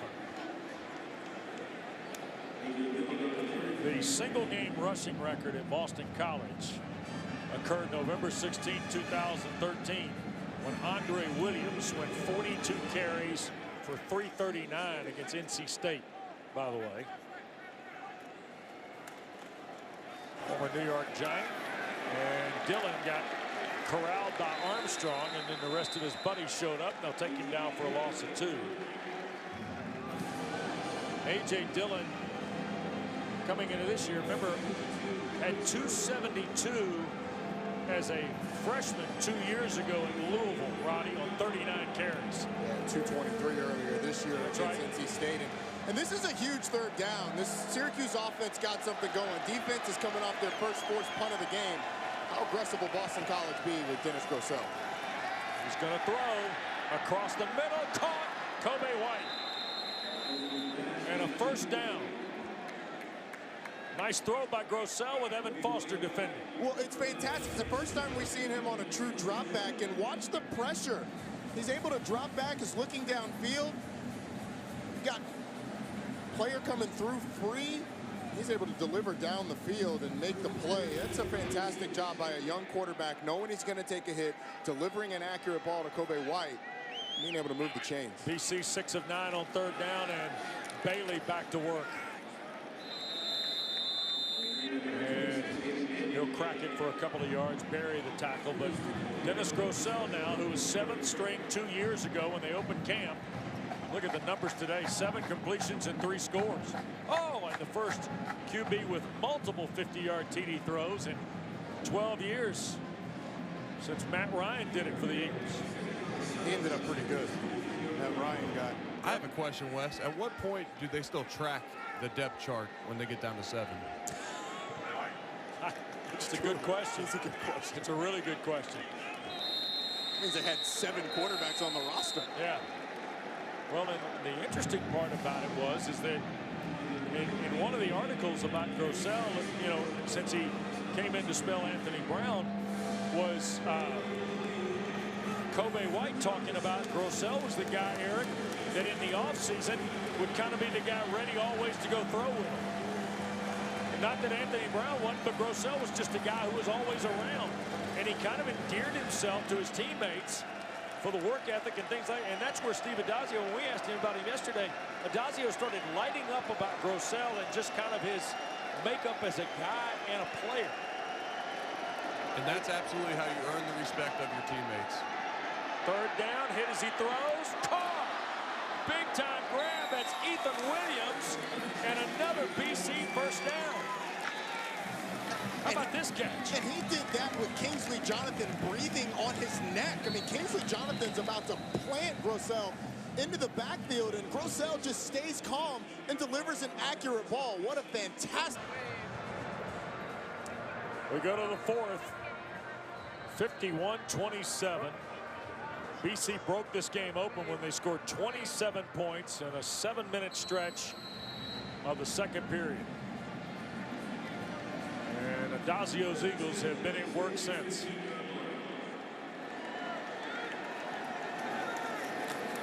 Dillon steps through one, close to a first down. Eric Coley there. And it will be second and short. Once again, it's the big back Dillon, and Dennis Grossell needs a lot of credit on this drive for those two big third down throws, but when you get this close, it's Dillon time. Here goes AJ pounding away. First and goal coming up as Andrew Armstrong makes the tackle. Well, Boston College has been in command of the ground game all day. It'll be interesting to see if they start milking this clock a little bit. In the third quarter, they were still snapping the ball with 18 to 20 seconds left on the play clock. Here, they're letting it go down a little bit more. Boston College, not known for incredible pace, they're third in the conference in plays run per game. No surprise on first and goal. The Eagles go to a big stack, and Dillon hammers away for the touchdown. A.J. Dillon into the end zone here in the first 1:08 of the fourth period. Just rely on that big offensive line. You get a little seam. Look at Elijah Robinson, the wide receiver. And we haven't talked much about these receivers other than the two big plays down the field. Run games like this don't work unless you have receivers on the outside. And in this Boston College offense, they're very close to the tackle box who are willing to put their nose in there and block as well. Timeout on the field. Going to make the throw with Lakeem Williams, the middle linebacker, bearing down on him to convert the first. And then Kingsley Jonathan off the edge is grabbing him as he throws this one downfield. Two big third downs where Boston College elects to drop back, throw the ball, something that we haven't seen a ton from Dennis Grossell. Does a great job of delivering accurate balls under pressure to convert there. Longman's kick for Riley. There'll be no return. Orange will scrimmage from their 25, and Boston College has set a record today for the most total yards in a single game, surpassing a mark from 1982 against Penn State. And unfortunately for Syracuse, it's the most rushing yards they've ever allowed in a game. That is incredibly impressive, especially when you consider the fact that there's 13 minutes and 52 seconds left in the fourth quarter, left in this game for Boston College to continue to add. But it just shows how dominant this offense has been today and how good a game offensive coordinator Mike Pajakian has called. Yep. Salah has come in as one of the ends. DeVito escapes him, and Tommy DeVito will dive for almost 10 yards in the first down. Shita Salah, number 47 for Boston College, is a young prospect they are incredibly excited about. And what happens here? Procedure on the orange. All-star offense. All 11 players will not set for 1 second prior to the snap. 5-yard penalty. Second down. It was interesting last night. Steve Addazio told us about Salah, this young 6'5", 235-pound freshman from New Jersey, who said, well, he's significantly better than he was 5 weeks ago. Absolutely. He's a defensive end, but playing that middle linebacker spot in this defense, and when you're up by this much, it's afford to move some of those guys around and see how they look. Yep. Salah one of the many gold hats in on the stop there. Tate Haynes was the first guy. And all of a sudden it is third down. We're going to get a little freshman on freshman action with Salah rushing against Bergeron. Now he slid in. Now he's going to rush against the right guard. DeVito throws. This is Riley trying to find the stick. And he's going to be measured just shy of the first down at the 34. Lamont, the linebacker, was in on the stop. And it is fourth down, and Syracuse up on the line here. And DeVito will push the stack across the 35 to convert fourth and short. Well, at this point in the game for Syracuse, as much as you'd like to get back in this game, with the score the way it is, it's about the confidence on offense.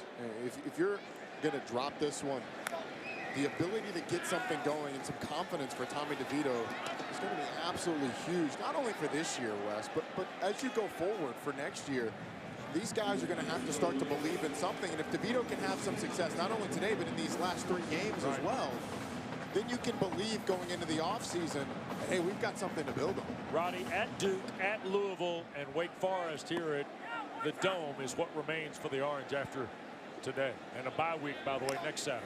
And all 3 of those teams can score. Yep. And here is DeVito. He will slide short of the first down, near the 45. Brandon Barlow has played nice from a defensive edge here in the second half, and we've got an injured Boston College player on the field for the Eagles. And it looks like this might be Aflac. And it is. Mehdi Aflac shaken up on the play.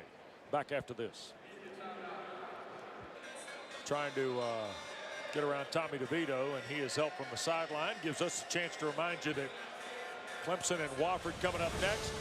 And then in primetime tonight, presented by Geico, Virginia, Carolina, Kenan Stadium. And our man Tim Hasselback with a preview.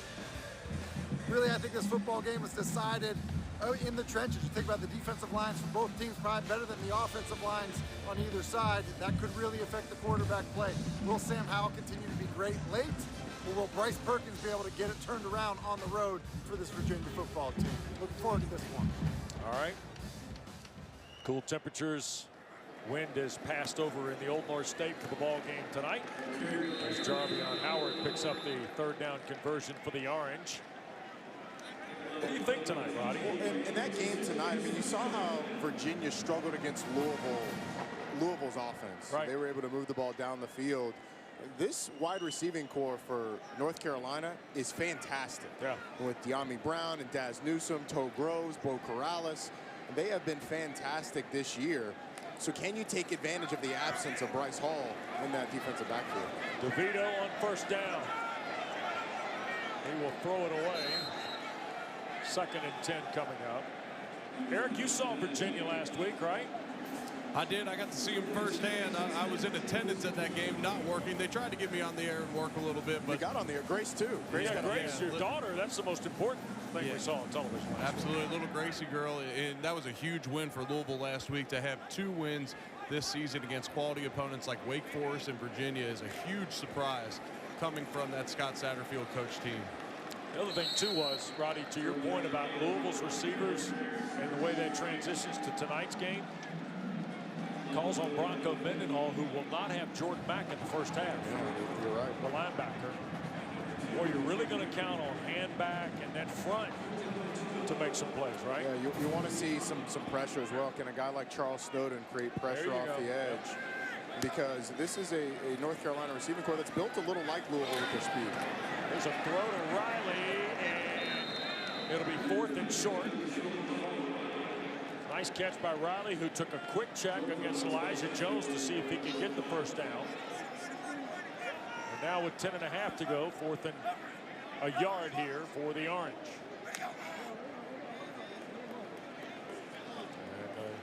And Roddy told you at the top, part of the process in their system. All the receivers and skill folks look back to the bench area to confirm the call or maybe get a change. And Here is the tight end. This is Luke Benson, who had a big touchdown against Holy Cross, making the play on 4th and short to convert. Well, Benson's just going to leak out in the flat out there from the edge. You get a little pick route on the outside, and Benson's able to make the reception and get the first down. A big 4th down. Yep. Under 10 to go. DeVito right there to Jackson, middle of the field. And that'll be enough for the first down. This is the first real rhythm that we've seen Tommy DeVito in consistently, and a lot of it's because Boston College is playing very conservatively on defense. A lot less man-to-man, a lot more zone, and these receivers are just finding the holes. DeVito going to take the shot for Benson in the end zone and throws it beyond the tight end.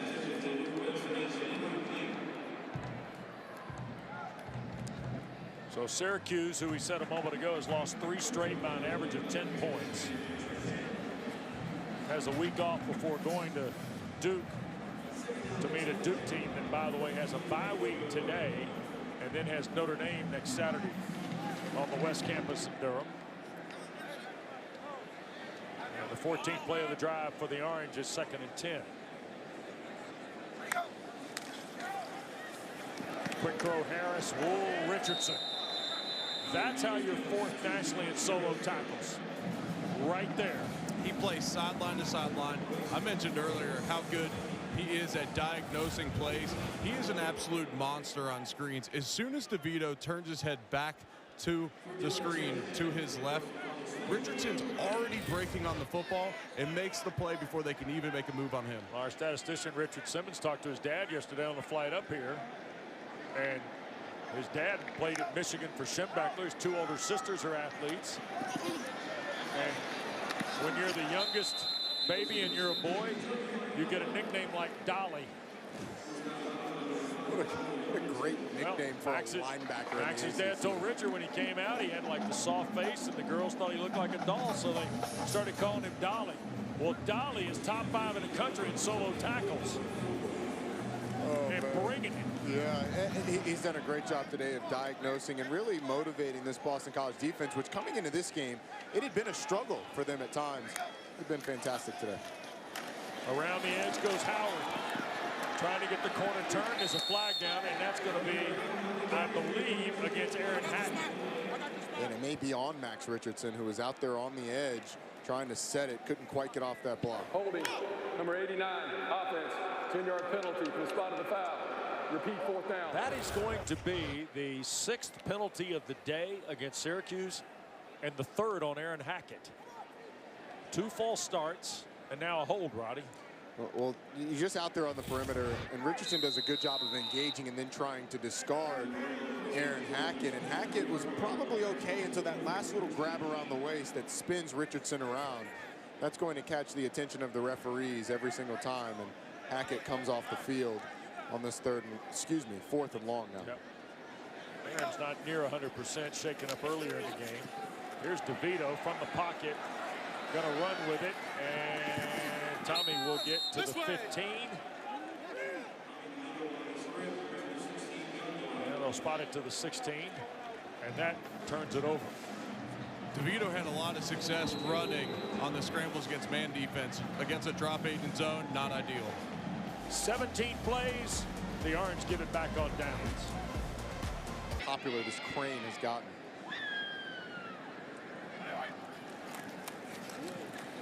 Second down, Travis Levy is the ball carrier. 3rd down coming up. This is unbelievable. It's unbelievable how big it is, by the way. Wait, it weighs 3 million pounds? Who weighed that thing? And came up with 3 million. I don't know, but for what they're doing here, this building that opened in the early 1980s, and the renovation and remodeling of the dome that is taking place here under the direction of Pete Sala, who's the vice president of facilities for the university, and of course, athletic director John Wildhack. I mean, there are a lot of things that are going to go on in the transformation of this building in the next couple of years. That, to be honest with you, it's exciting for Syracuse. When you look at what this facility, which has so many unbelievable moments, football, basketball, and lacrosse here, and what they ultimately could get here. It's, I think it's going to be really, really interesting to see and exciting at the same time. There was talk originally in May of a year ago that there'll be a center hung scoreboard in this building, which would be incredible. Right. It's already one of the most unique settings in college football, and really in the entire country. It's not often you have a home stadium that's a dome in college football, and this is one of those few places. So it'll be interesting to see how the renovations turn out. Excited for him. Line drive shot at Riley, and he will be brought down at the orange 40. 5:17 to go. Hall of Fame, Angel McCoughtry, Diego Garcia, Francisco Garcia, there's Grace, and the G-Man with Leslie. And E. Wood honored at Cardinal Stadium on Saturday as part of that Hall of Fame induction. Fumble on the shotgun snap to Culpepper, recovered by the Orange. And let us be the latest to congratulate you, Big 70, on your induction there to the Louisville Hall of Fame. Big time, man. Congratulations, E. Wood. Oh, I really appreciate that, guys. I love that they put my family on there. I appreciate that, and I know that they're watching at home and they appreciate that shout out as well, Wes. I really appreciate it, guys. Absolutely. Proud of you. It's good we got a Pro Bowler and a Hall of Famer all in one deal here. I know. We got the total package here with E. Wood. And Cat signing autographs for Bills fans during breaks. Yeah, you guys better be careful how you word the Pro Bowler and Hall of Famer. You might want to mention it is a University of Louisville Hall of Fame, a far cry from the NFL Hall of Fame. No, you let that stand at what it is, and people can think what they want. That's Pro Bowler, Hall of Famer. Pro Bowler and Louisville Hall of Famer. We can do all that. Here is the carry on the near side. Jawar Howard had some reps early and shows you a little giddy up here in the fourth quarter. Jawar Jordan, I should say, not Jarvion Howard, who's also been a factor in the run game. So 4th and 9 coming up. And here is Hofrichter to punt. And Andrew Strader will return the punt for the Eagles out of Newport Beach, California. Talk about a climate change for him in college. Hofrichter will be gone by the time the center screen comes up to show the scoreboard in the middle of the field, but he would be a candidate to hit that sucker. Yes, he would. Strader a fair catch at the 11. Don't forget, if you watch our coverage all day on ACC Network, I can't tell you how much you need to hang for late night All ACC. Scores, highlights, breakdowns, post-game insight from the day and night. You got EJ, you got Mac Lane, you got John Beeson, and I think Mac has to be the separator today between Manuel and Beeson with Florida State and Miami playing. Absolutely. That's 10:30 Eastern, right after Carolina, Virginia tonight on ACC Network. And we get a look at Matt Bellecci, redshirt freshman from Merrimack, New York. And Boston College is running it with Peter Sturr from Orinda, California.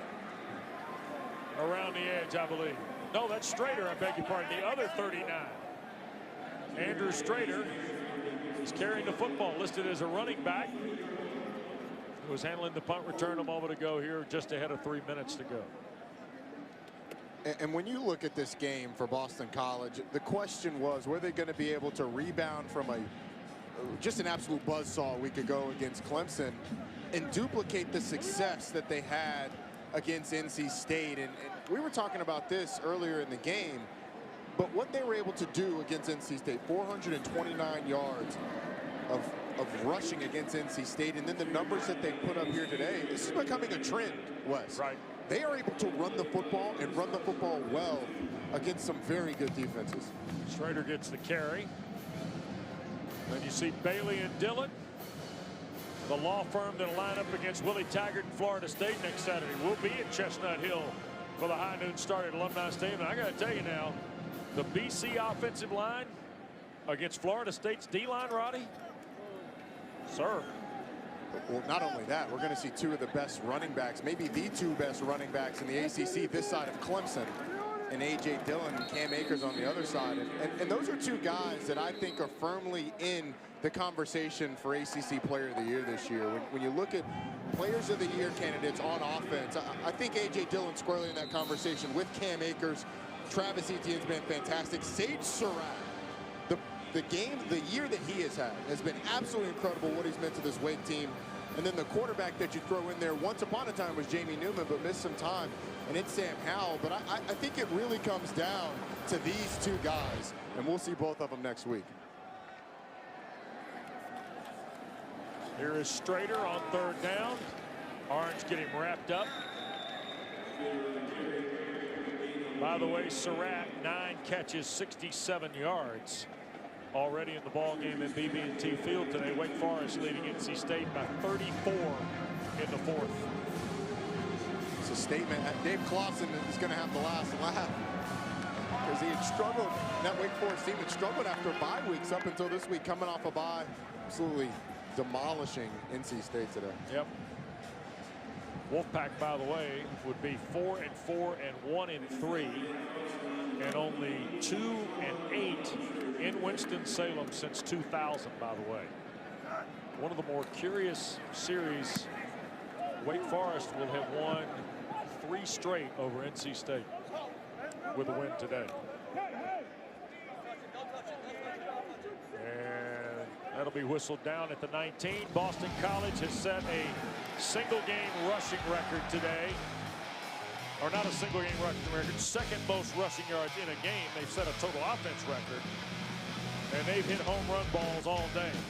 It's been David Bailey who had a couple. It's been A.J. Dillon as well, who has not only shown the power but shown the speed. Remember, both of the guys that you're seeing right here are over 240 pounds, able to run away from this Syracuse secondary. But the power is the part of it that you knew you were going to get coming into it. A.J. Dillon has been absolutely fantastic. And when you're talking about the matchup that we're going to see next week, you talk about a guy like A.J. Dillon, David Bailey on the Boston College side, Cam Akers, Kalen Laybourne at Florida State. You may not get a better running back matchup for the rest of the season and entirety of college football. Yep. You see A.J. Dillon talking to Ben Petrula, the veteran Petrula in the offensive line for Boston College, his 33rd start of the year, of his career today. You see Petrula and John Phillips, his 27th start. It's a show. And it is old school, line up and challenge your football. BC blows this game open when they score 27 points in a 7-minute span of the 2nd period. And Steve Adazio's Eagles pick up a 5th win. They're now 3-3 in the ACC, with Florida State coming to Chestnut Hill next Saturday at high noon. And Boston College sends Syracuse to 3-6. Losers of 4 straight and winless in 5 ACC games. What an incredible win for Boston College, coming into this game at 4-4 with really a lot of ball hopes on the line. Able to come out and absolutely dominate this football game, particularly on the ground. I don't know what David Bailey and A.J. Dillon are going to do for this offensive line over the course of this week, but they need to take them out.